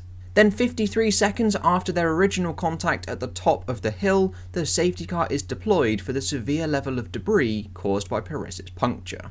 So for the first time in a couple of races, we actually get a very interesting piece of commentary from a little bit of a berated Martin Brundle. The lapped cars can now overtake, so that's Marcus Ericsson. I want to get racing now. Marcus is a lap down. Make him go to the back of the pack and let's get going. So this sort of comes back to his original analogy that he gave a few years later, where he referenced a wet race in Spa, that it would take forever for the lapped cars to actually catch up, and that almost comes to fruition here, but we are at a dry Spa. Now in this instance, it is only Marcus Ericsson, the 1 lapped car, who can overtake. This decision was made on lap 32, 2 laps after the safety car was called out and after the track had been cleared, and then on lap 33, 1 lap later, the safety car is called in. And we still end up with that same argument that it just takes that bit too long to allow the lapped cars to overtake and then get a little bit far in front of the safety car queue for them to resume racing. There needs to be a nice middle ground that doesn't take up our laps. But our next safety car deployment of 2017 comes at round 14, Singapore, where I'm sure we all know this one by heart. It is where the 2 Ferraris and Max Verstappen collide, equally collecting the McLaren of Fernando Alonso. Again, due to the early nature of this safety car, there were no lapped cars that were able to pass. The Japanese Grand Prix of round 16 is our next safety car deployment, where on lap 1 Carlos Sainz goes off track and gets his Toro Rosso beached. A yellow flag was then shown for 25 seconds, which was later removed. Then 102 seconds later, after the yellow flag was removed, the safety car was deployed, with there being marshals on the track retrieving Sainz's car. Once again, due to the early nature of this safety car, there are no lapped cars to deal with. With our final safety car deployment of 2017 coming at round 19, Brazil.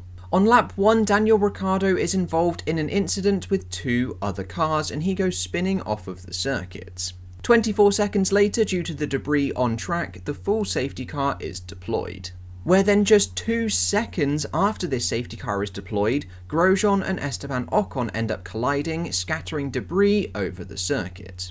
But again, like the majority of the safety car deployments in 2017, this occurred on lap 1, where there were no lapped cars to contend with. And so at the end of 2017, we have observed 118 races since the start of 2012, with 75 overall safety car deployments, with an average safety car length across these of 4 laps, and an average time given for the lapped cars to catch up when they have been able to pass of 2 laps. Then of these 75 safety car deployments, there have been 23 occasions where there have been lapped cars in the way. And on every occasion bar one, 100% of the lapped cars have been able to pass, and they were then given at least 1 lap to catch back up to the back of the pack before the safety car was called in. And at the end of 2017, there are still 8 dangerous cases. And so from 2017, we will now take a look at 2018. Now, the year of 2018 saw numerous safety car deployments, with our first coming from round number 1, Australia. On lap 25 of the Grand Prix, Grosjean's wheel was not fitted properly and is forced to stop. This was shortly after Magnussen's retirement for the same issue. 65 seconds after Grosjean's car stopped, the virtual safety car is deployed as the marshals enter the track to help retrieve the car. However, then 306 seconds later, this is a little over 5 minutes, the full safety car is deployed. Now at this time there was just 1 lapped car, and that was car number 28. Where on lap 30 the order was given for this car to overtake, and then 1 lap later, on 31, the safety car was called in. Our next safety car deployment of 2018 comes at round 3, China. Where China 2018 is another instance where lapped cars are involved. On lap 30 of the Grand Prix, the 2 Toro Rossos collide at the hairpin, with a yellow flag being shown but removed very shortly after. Then 121 seconds later, this is a little over 2 minutes, the full safety car is deployed for the severe level of debris that is at the hairpin. This safety car deployment comes after numerous driver radio communications between them and the team stating the level of debris. So at this time there are 3 lapped cars that are in the way, and on lap 34 they are given the order to overtake, with the safety car coming in 1 lap later. Now what we observe in 2018 and what we observe moving further onwards is the safety car comes in as soon as possible. In all of the previous years they gave as much time as they could to allow the lapped cars to catch up, whereas now they are giving as little time to the lapped cars to catch up as long as the rules are met. Our next safety car deployment of 2018 comes at Azerbaijan, where on lap 1 there were multiple collisions and incidents including Sirotkin and Alonso and Raikkonen and Ocon. A yellow flag was shown instantly for these 2 separate incidents. 54 seconds later, after these 2 collisions, a safety car is shown to recover all of the cars. Again, due to the early nature of the safety car, there are no lapped cars. However, in Azerbaijan 2018, there were 2 safety car periods, with the second occurring on lap 40, where the 2 Red Bulls collide, with a yellow flag being shown just 6 seconds later. Then 48 seconds later, the full safety car is deployed as both cars are in the runoff area at the end of one of the longest straights in Formula 1 history, where the instruction was given for the safety car to lead the cars through the pit lane to allow the marshals the safety and security to recover the 2 cars. Now at this time there were 5 lapped cars in the way, where on lap 42 they were given the order to overtake. However, the safety car didn't end up coming in until lap 47, because Grosjean crashed behind the safety car on lap 43, which extended the safety car period. Now, because this crash happened after the lapped cars were given the order to overtake, I will not be including this time in my average for the lapped cars to catch back up, as it is an unfair representation of how long they are given. With our 5th safety car deployment of 2018 coming at round 5, Spain. It was another lap 1 incident involving Romain Grosjean, who spun across the circuit, leaving a plume of smoke for everybody to drive through at turn 3. The safety car was deployed almost immediately, as 3 or 4 other cars were involved in this incident. Safety car number 6 of 2018 comes at Canada, round 7, where another lap 1 incident involving Brendan Hartley and also Lance Stroll caused significant barrier damage and significant debris to be spread across the circuit. The safety car was deployed just 13 seconds later to help recover the cars and clear the debris. Where safety car number 7 of the year comes at round 8 in France, where there is yet another lap 1 collision involving Sebastian Vettel and Valtteri Bottas, where the Mercedes gets spun round, and also an incident involving a Force India as well. At this time, the safety car only lasts a few laps to help clear the car, as there wasn't too much debris on the circuit. Once again, due to the early nature of this safety car, there were no lapped cars in the way. The next safety car deployment of the year comes at round 10, Britain, and this one does involve lapped cars. So on lap 33 of the Grand Prix, Marcus Ericsson crashes heavily at Abbey, with yellow flags shown immediately. And then just 46 seconds later, the full safety car is deployed to recover the car. And at this stage of the Grand Prix, there were just 2 lapped cars, both of the Williams, Sirotkin and Stroll, where on lap 35 they were given the order to overtake, and then 2 laps later, on lap 37, the safety car was called in. Now, this wasn't the end of the safety car deployments in Britain, as shortly after the first safety car ends on lap 38, Sainz and Grosjean end up colliding. Then just 29 seconds later, a little bit quicker than the Marcus Ericsson incident, the safety car is deployed yet again. But because they had just let the lapped cars through, there were no lapped cars to pass on this second safety car. Our next safety car deployment of the year comes at round 11, Germany. On lap 52 of the Grand Prix, in the slippery, damp conditions, Sebastian Vettel crashes out from the lead, with yellow flags shown immediately. Just 16 seconds later, again due to the slippery, damp conditions and the position of Vettel's stranded car, the safety car is deployed, allowing others to pit for intermediate tyres. Now, there were numerous lapped cars at this late stage of the Grand Prix, where the order was given for all of them to overtake on lap 55. This was 3 laps after the safety car was deployed, and then the safety car was called in just 2 laps later on lap 57. Belgium is our next safety car deployment, where another hectic start at turn 1 causes an almost immediate safety car. Now, again, due to the early nature of the safety car, there were no lapped cars to overtake. Round 14 in Italy was our next safety car of 2018, where Brendan Hartley gets sandwiched off of the start line and he ends up retiring shortly after. Due to his car being stranded at the exit of the pit lane on the start-finish straight, the safety car is deployed almost immediately to help recover the car. Once again, due to the early nature of this safety car, there are no lapped cars to contend with. Singapore keeps up its 100% safety car record, with again another lap 1 incident involving both of the Force India cars. Due to the level of debris and the severity of where the car was left stranded, the safety car was called 16 seconds later, with once again no lapped cars being involved. However, when we get to the safety car deployment of Japan at round 17, there are going to be lapped cars involved. So on lap 2 of this Grand Prix, Magnussen and Leclerc collide, causing a puncture for Magnussen, with Leclerc labelling him as dangerous. 92 seconds after this incident, the tyre explodes, showering debris all over the circuit on the exit of the Spoon curve. Where then 163 seconds later, the safety car is called out to collect all of the tyre debris and the main tyre carcass heading into the final chicane.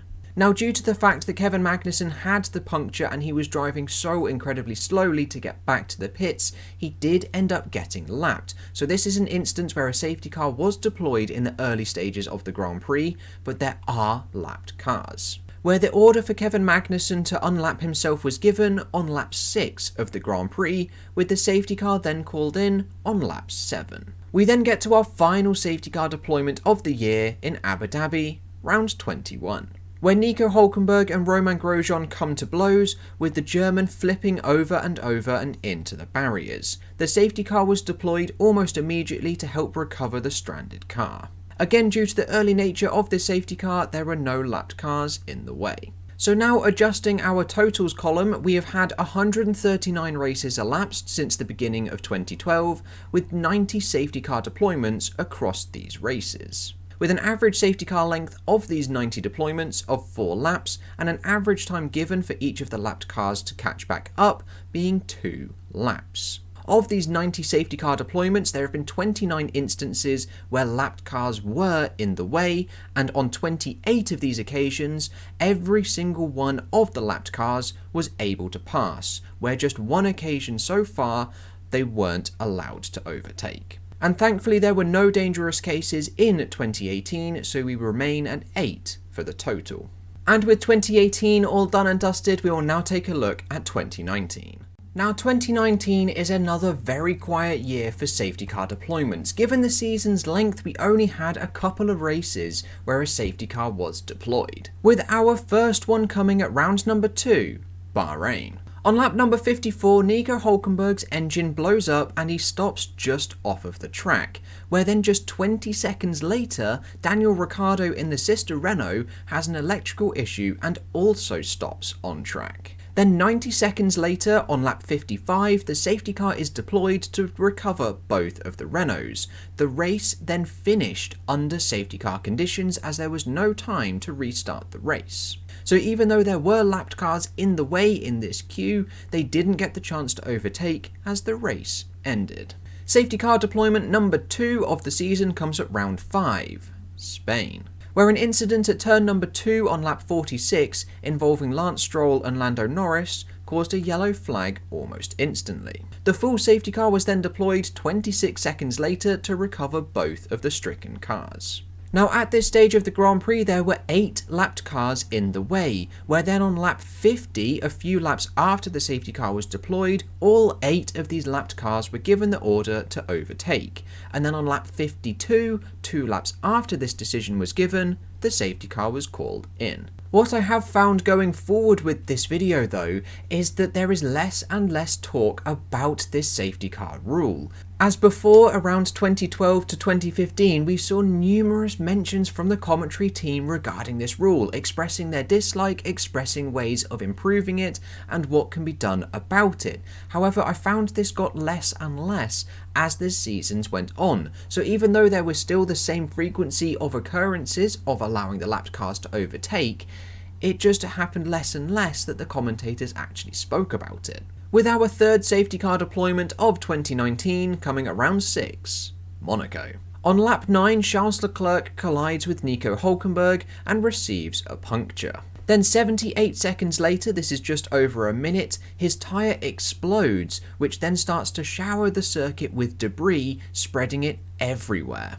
Then just under 3 minutes later, 168 seconds, the safety car is deployed for the severe level of debris caused by the tyre explosion of Charles Leclerc. Now, due to the early stages of this safety car deployment, there were no lapped cars in the queue.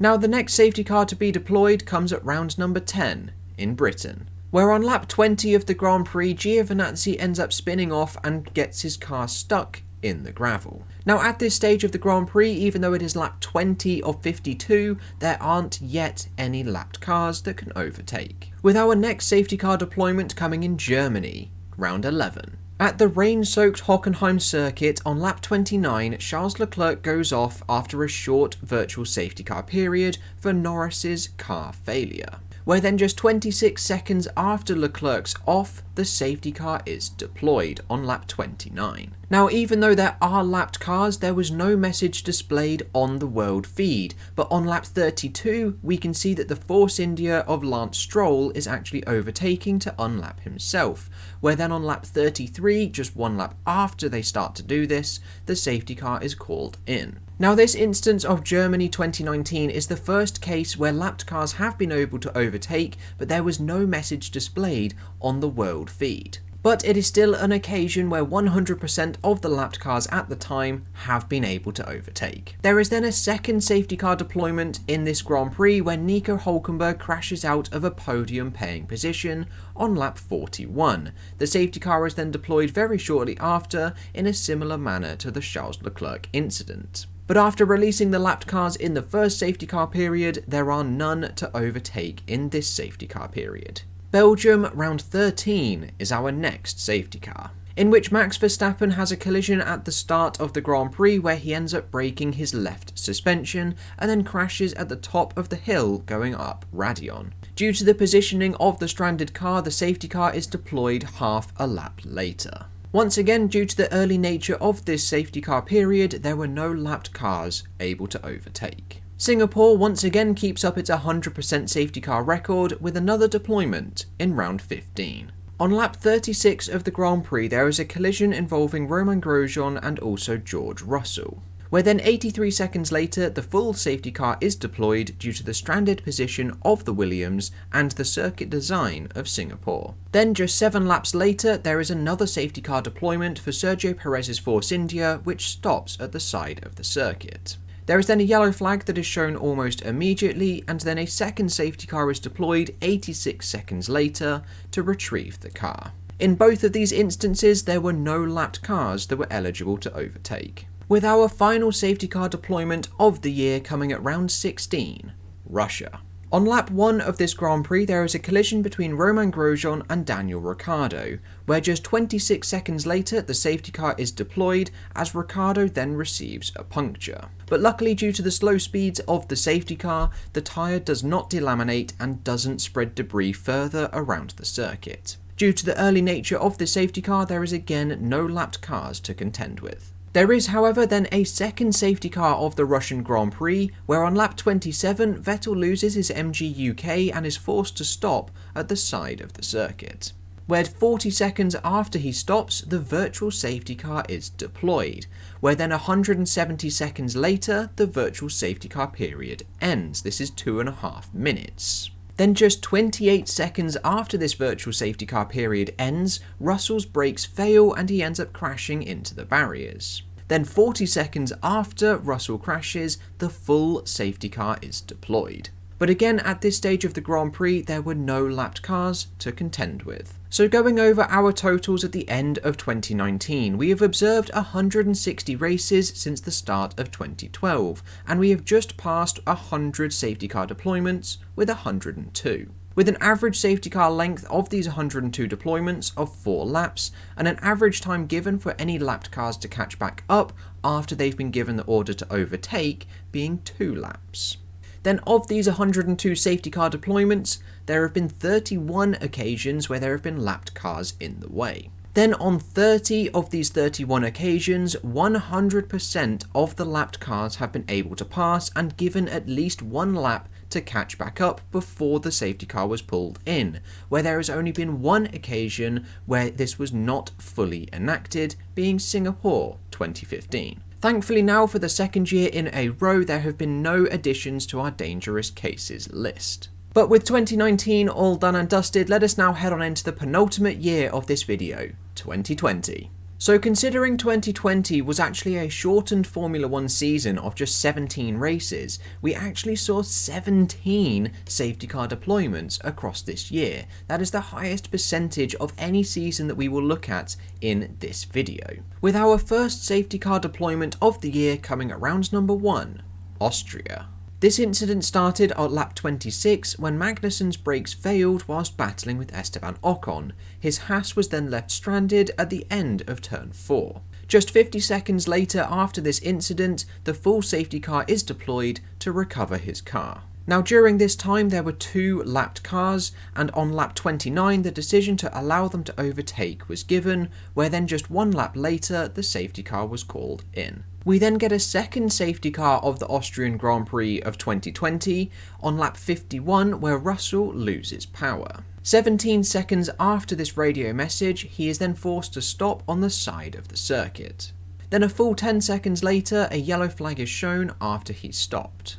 Then 31 seconds after stopping, the full safety car is deployed on lap 51. And as lapped cars had just been allowed to pass on the previous safety car period, there were none to contend with for this second safety car. There was, however, a third safety car of the Austrian Grand Prix 2020, where immediately after this one for George Russell's incident ended, Kimi Raikkonen ended up losing his front right wheel. Then very shortly after, due to stopping on the start-finish straight, the safety car is deployed yet again. And as with the previous incidents, there were no lapped cars to contend with. Our next safety car comes at round number 2, Styria, where the two Ferraris collide on the opening lap and Sebastian Vettel ends up losing his rear wing, where the safety car is then deployed almost immediately. Safety car number 5 of this season already comes at round number 4 in Britain, where Kevin Magnussen and Alex Albon end up coming together, with the former ending up in the barriers in a significant way.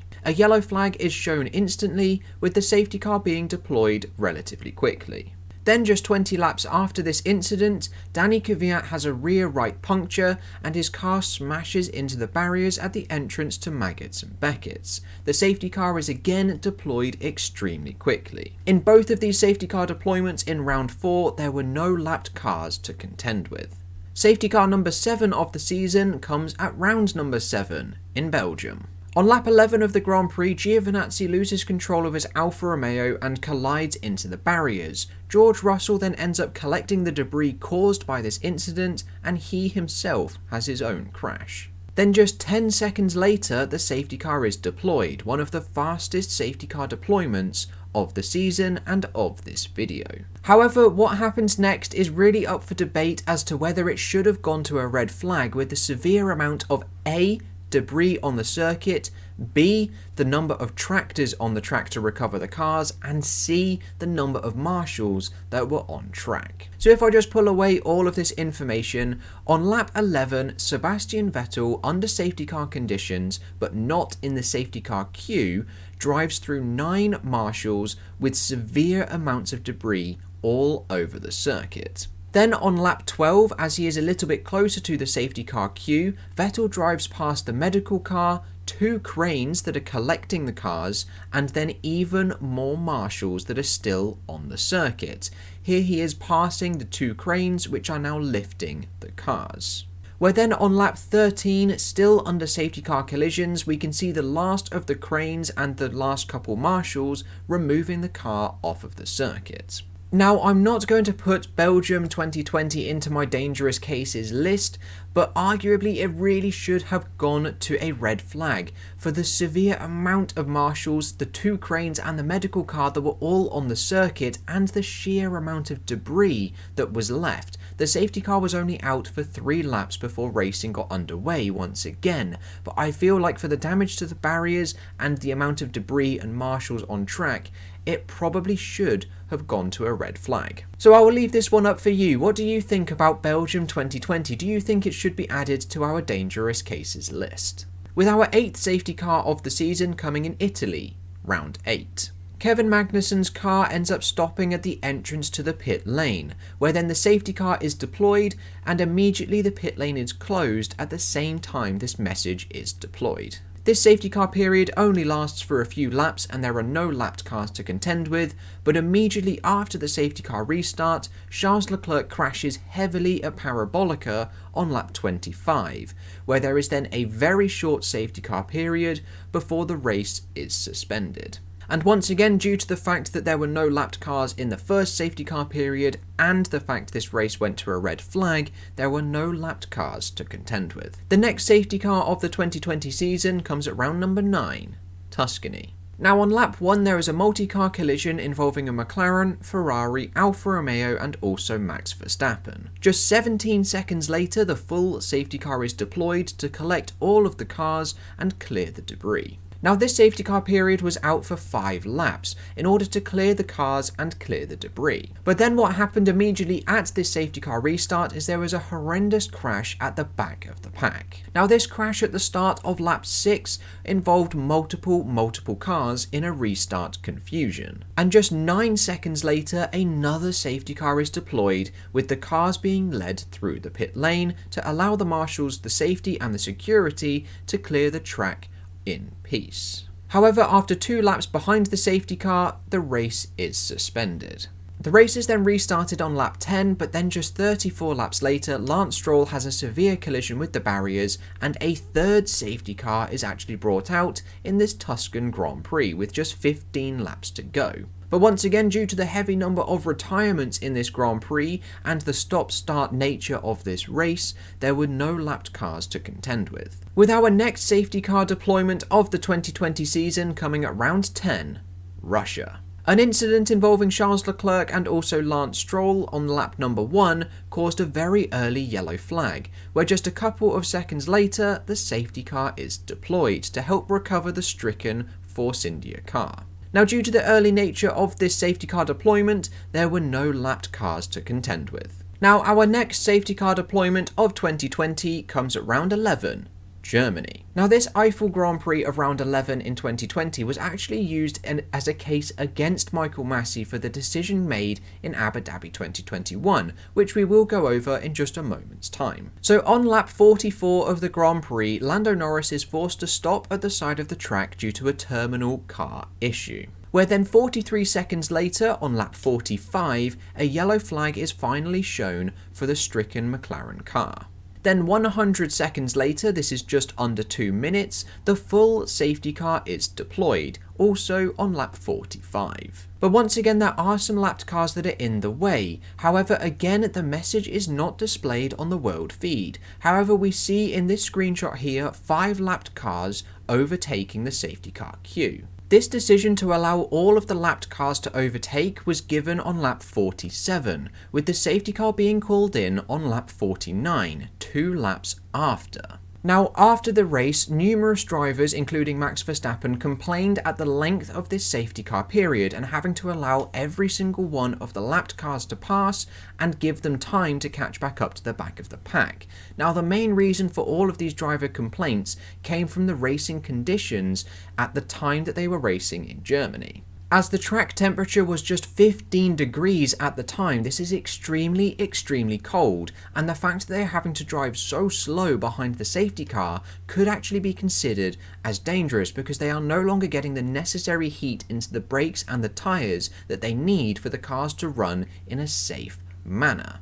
As counterintuitive as it sounds, Formula 1 cars need to be driving quickly, and very quickly at that, to be driving safely. The slower they drive, the more dangerous they are to control. Now, at the end of this Grand Prix, in response to some of these driver criticisms, there is a press clipping released by Michael Massey, where he is quoted as saying there is a requirement in the sporting regulations to wave all of the lapped cars through. And in this instance, there was between 10 and 11 cars that had to unlap themselves. Therefore, the safety car period was a bit longer than people would have normally expected. Now, obviously, we have had just recently the arguments about the word any and all, where the word any is used in the regulations, and the fact that the word any does not mean all. However, in this press clipping, Michael Massey clearly states that all lapped cars must be passed. However, that is again down to interpretations of the regulations. But we 100% absolutely do have contradictions from this Eiffel Grand Prix of 2020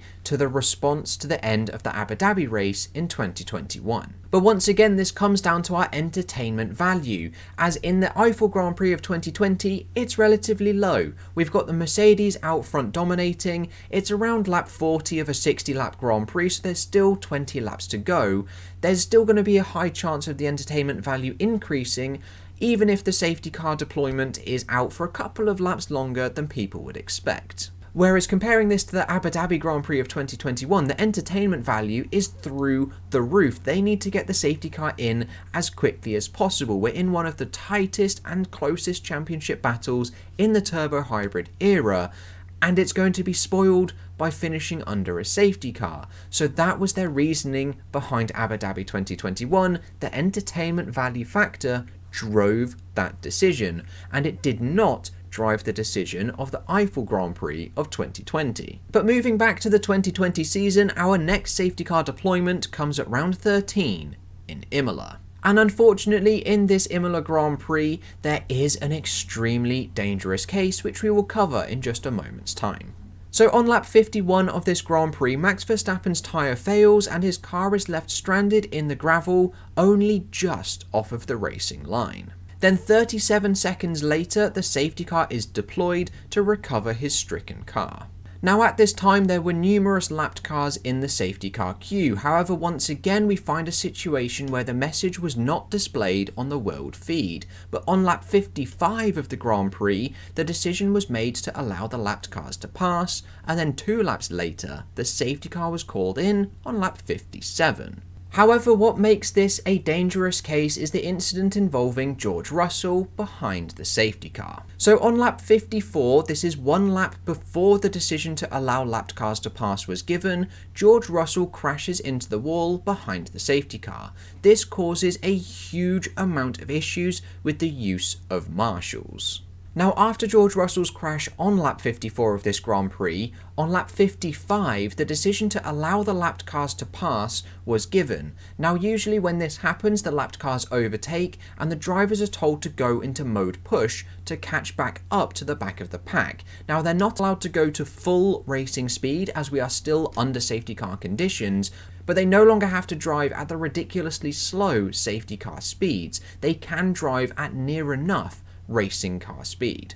And what I'm about to show you is just a couple of driver onboards of the footage from each of those lapped cars that were able to overtake, and some include some driver radios as they drive past the George Russell incident, with multiple marshals on the track sweeping debris.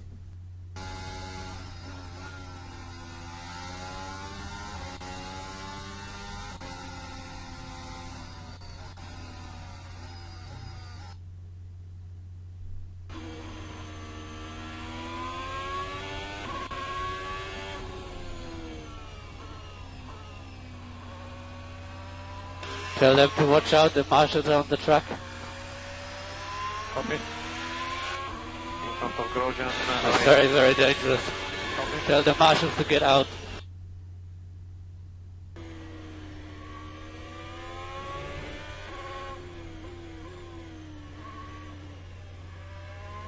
Okay, it's a bit dangerous to leave Marshall on.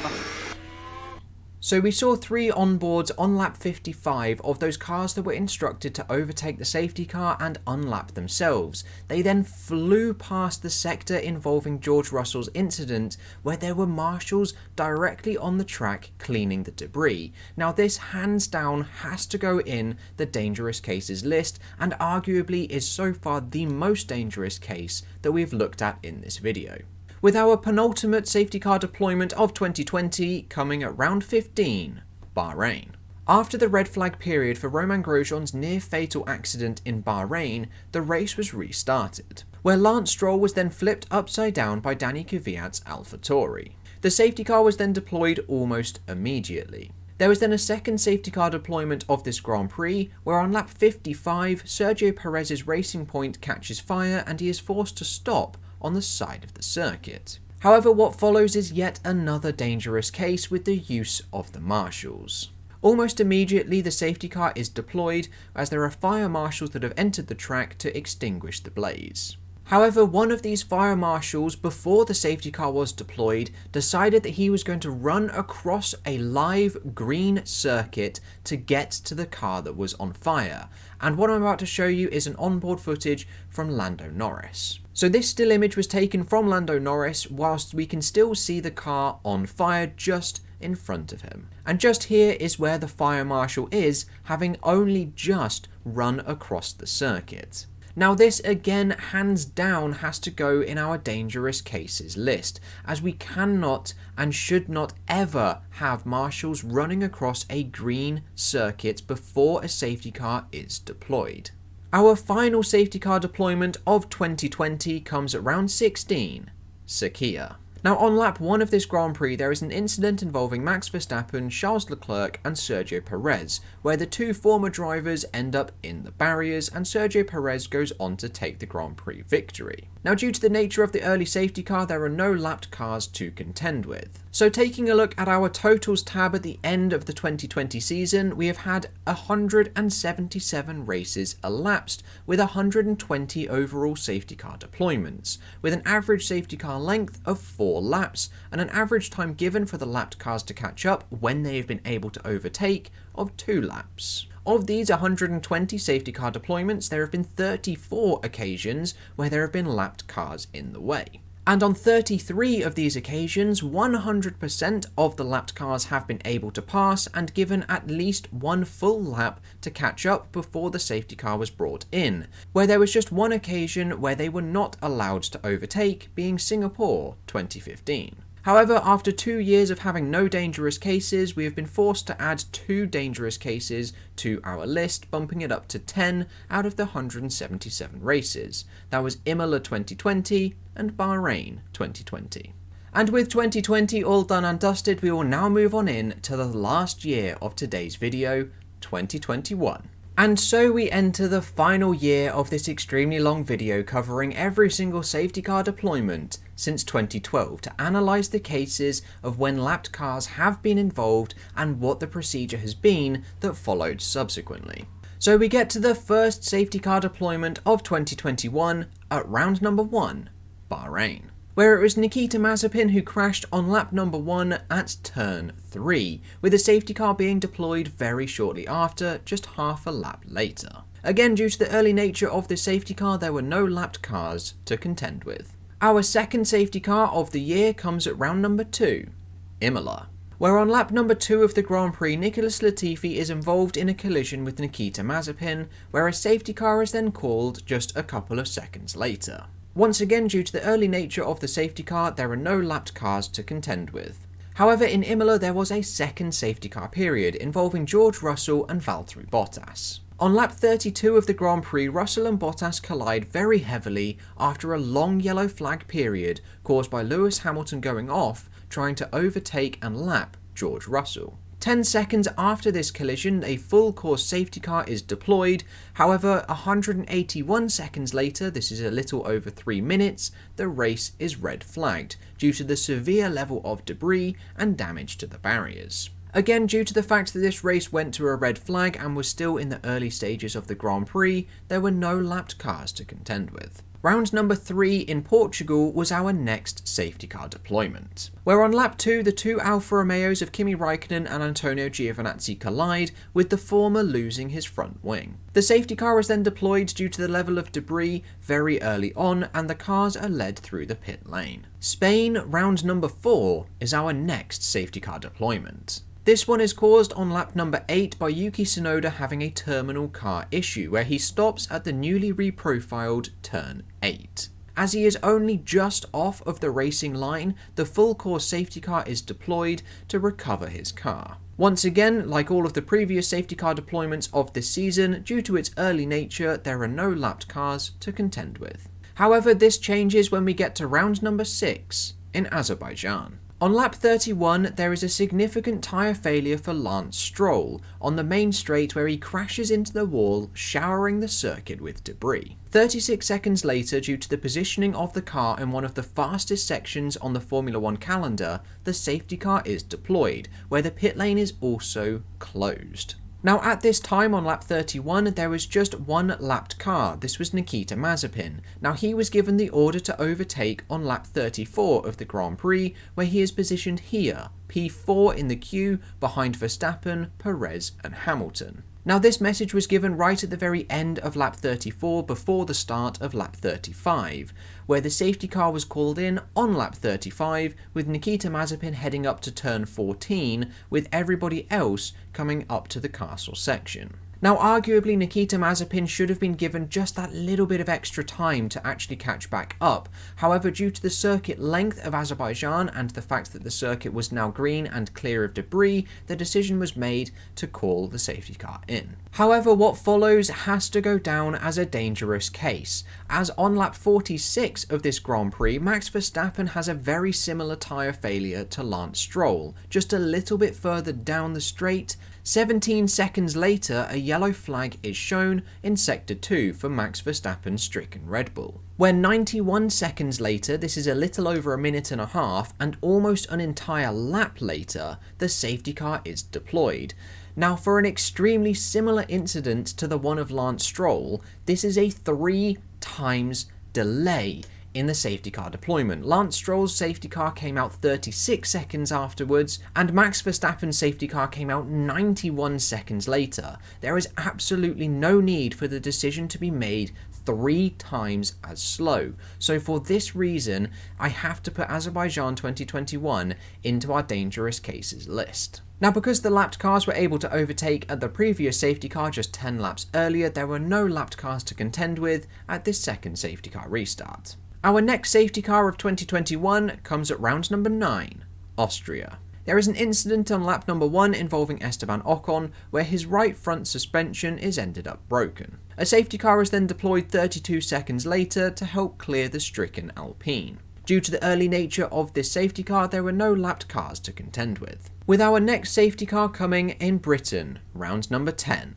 Now, I'm sure we're all extremely familiar with what caused this safety car, the collision between the title contenders Max Verstappen and Lewis Hamilton at Copse Corner. The safety car was deployed very quickly, around 6 seconds after the collision was made, with the race subsequently red flagged extremely shortly after as well, due to the severe damage to the barriers at one of the fastest sections of the Grand Prix. The next safety car and red flag combination comes at Hungary, round 11. Where at the start of this Grand Prix there are 2 separate collisions involving 6 cars. Valtteri Bottas ends up colliding into Lando Norris, who himself collides into Max Verstappen, with Bottas collecting Sergio Perez. Then a little bit further behind, Lance Stroll ends up collecting Charles Leclerc, who almost collects Fernando Alonso. There is then an immediate safety car that is deployed to help recover all of the stricken cars. However, due to the level of debris and the level of the stricken cars, the race is red flagged, as this would provide enough time to clear all of the cars.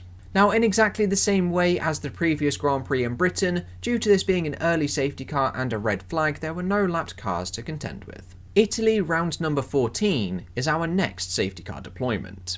Now, I'm sure we all remember what this one was caused by as well. On lap 26, the 2 title contenders collide at the turn 1 chicane after coming out of the pits. Very shortly after, the full safety car is deployed to recover the 2 stranded cars, as they are only just off of the racing line. Now, even though this safety car was deployed on lap 26 out of 52, there were no lapped cars in the way at this time. Mexico round 18 is our next safety car deployment. Valtteri Bottas is spun round at the start in turn 3, which then ends up causing a collision, and a safety car is deployed. Once again, due to the early nature of this safety car deployment, there are no lapped cars to contend with. Heading into the last 3 rounds of this Formula 1 season, Brazil round 19 is our next deployment.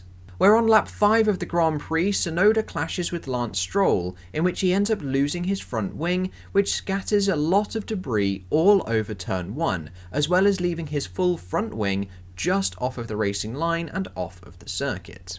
An entire lap later, the debris is then seen once again from the onboard of Pierre Gasly's car just off of the racing line, but there are still drivers complaining on their team radio. Then 200 seconds later, this is 3 minutes 20, the safety car is deployed, and it is to lead the cars through the pit lane for the marshals to help clear the debris at the Senna S's.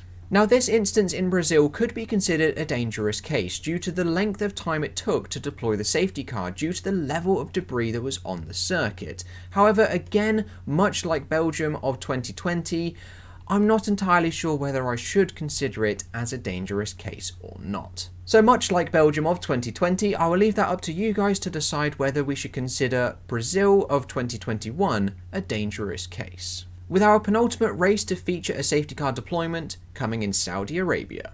Now, on lap 10 of this Grand Prix, Mick Schumacher crashes heavily at turn 21, absolutely destroying his Haas. And just 11 seconds later, this is one of the shortest safety car deployments covered in this video, the SC is deployed, with concerns for the barrier integrity mentioned in commentary and also over driver radio. However, it took 536 seconds, this is a little under 9 minutes, and 3 entire laps later to suspend the race to repair the barrier damage. Once again, this could be considered as a dangerous case, as why did it take 3 laps to decide to red flag the race, as you would have immediately seen the damage to the barriers after just pulling the car away, which is one of the first things they would have done in the first couple of minutes of attending the scene. So potentially this, again, like Brazil in the previous round, could be considered a dangerous case. And so we end up now at Abu Dhabi, round 22 of 2021. And this is where this entire video has been boiling down to: the decisions made at Abu Dhabi 2021. Have there been any other cases to help support the decisions made at Abu Dhabi 2021, or was this a complete fluke and a complete manipulation of the rules in place to achieve a different race result? So let us take a little walk through exactly what happened in Abu Dhabi 2021.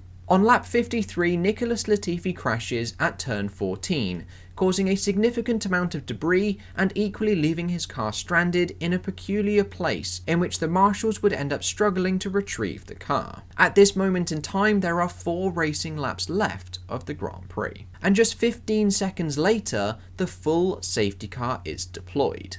Now if I just pull up the track map, at the moment the safety car is deployed, we can see all of the drivers spread out quite nicely on the track here. We can see Nicholas Latifi stranded just after turn 14, with Sebastian Vettel and Lance Stroll just coming up to it. We can see the race leader here, Lewis Hamilton, and then all of the subsequent lapped cars.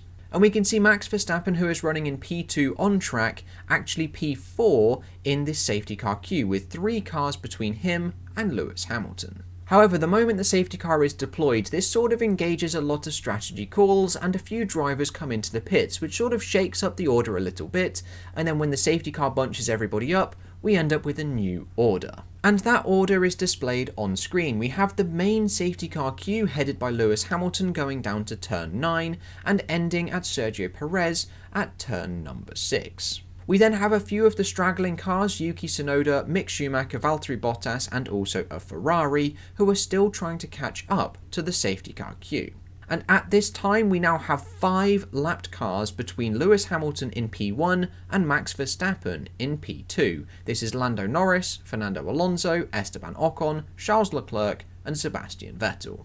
However, there are 4 other drivers that have been lapped, and these drivers are all behind Max Verstappen. But in the queue, this is Daniel Ricciardo and Lance Stroll. Behind the queue, this is Yuki Tsunoda and Mick Schumacher. Now this screenshot was taken just 2 laps before the end of the Grand Prix and 1 lap before the safety car was called in. And what we have observed from all of the cases that we have looked at so far in this video is that the usual case would be to end the race under the safety car. In all of the cases that we've looked at, when there have just been a few laps left of the Grand Prix, even if there have been lapped cars in the way, the race has ended under the safety car. Bahrain 2019, and then also China 2015 was another case where the race ended under the safety car with just a couple of laps remaining with lapped cars in the way. But once again, this comes down to our entertainment value factor. We still have a chance to resume racing, which would peak the entertainment value. But once again, we have to control the entertainment value's driving factor. We cannot let it drive the decisions. We have to take a look at the fairness and how we can apply fairness to every single driver on the grid, as the racing isn't just for the people at the front. The racing is for everybody on the track. So if I now pull up the official messaging board from the FIA given to every single team, we can see that the first message displayed at 18:27 was that the lapped cars will not be allowed to overtake. Now this in itself would have been out of the ordinary, as every single observed case where lapped cars were in the way, they were always given the chance to overtake, bar the case of Singapore 2015 where they were given the order to overtake, but due to radio communication issues between Rossi and his team, the order didn't get to the driver.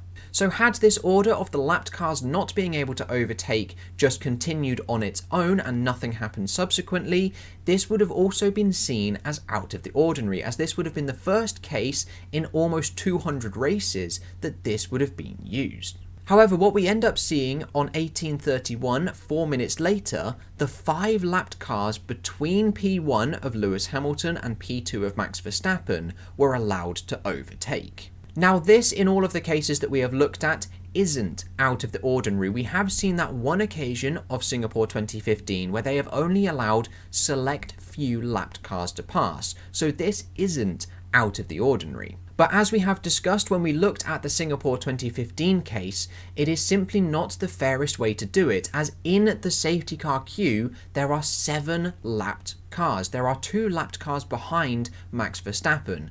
And equally in the case of Singapore 2015, there was Will Stevens who was in the safety car queue and equally lapped, exactly like Alexander Rossi. So allowing only a few lapped cars to pass isn't super out of the ordinary. What was more out of the ordinary was not allowing the lapped cars to pass originally. However, what happened next was the safety car in this lap message was displayed on the same lap that the lapped cars may overtake order was given. Now this goes against all of the cases that we have looked at so far in this video, where every single occasion that lapped cars have been allowed to overtake, the safety car has come in at least one entire lap later, and on average across all of the 40-ish cases that we have looked at, it has been 2 laps after. Now what I have to do is put down Abu Dhabi of 2021 into our dangerous cases list, as the track was declared clear after the safety car in this lap message was given. Now the safety car in this lap has to be given after the track is clear. Abu Dhabi 2021 is definitely a bizarre case. However, there is a precedent and historical reasoning to show that allowing select lapped cars to pass has happened before. However, everything else that happened around this decision has not happened before. We have never not allowed the lapped cars to pass. That would have been the first time it happened. And then equally, the safety car in this lap has always come an entire lap after allowing the cars to pass. So now, after looking at every single race since the start of the 2012 season, let us go back over our totals to conclude this video. So since the start of 2012, there have been 199 races, and in these, there have been 135 safety car deployments, which we have just looked at in every single case in today's video. And the average safety car length of these 135 safety car deployments has been 4 laps. The average time given for any lapped cars allowed to pass has been 2 laps before the safety car has been called in. And of these 135 safety car deployments, there have been 36 occasions where there have been lapped cars in the way. And on 34 of these occasions, 100% of the lapped cars have been allowed to pass and given at least 1 lap to overtake before the safety car comes in. Which means that on 2 occasions, this has not been fully enacted, that being Singapore 2015 and Abu Dhabi 2021. Unfortunately, we do have 12 dangerous cases in this time period, that being Monaco 2012, Monaco 2013, Britain 2013, Canada and Japan of 2014, China and Singapore of 16, Azerbaijan 2017, and then Imola, Bahrain, Azerbaijan, and Abu Dhabi of the last 2 years.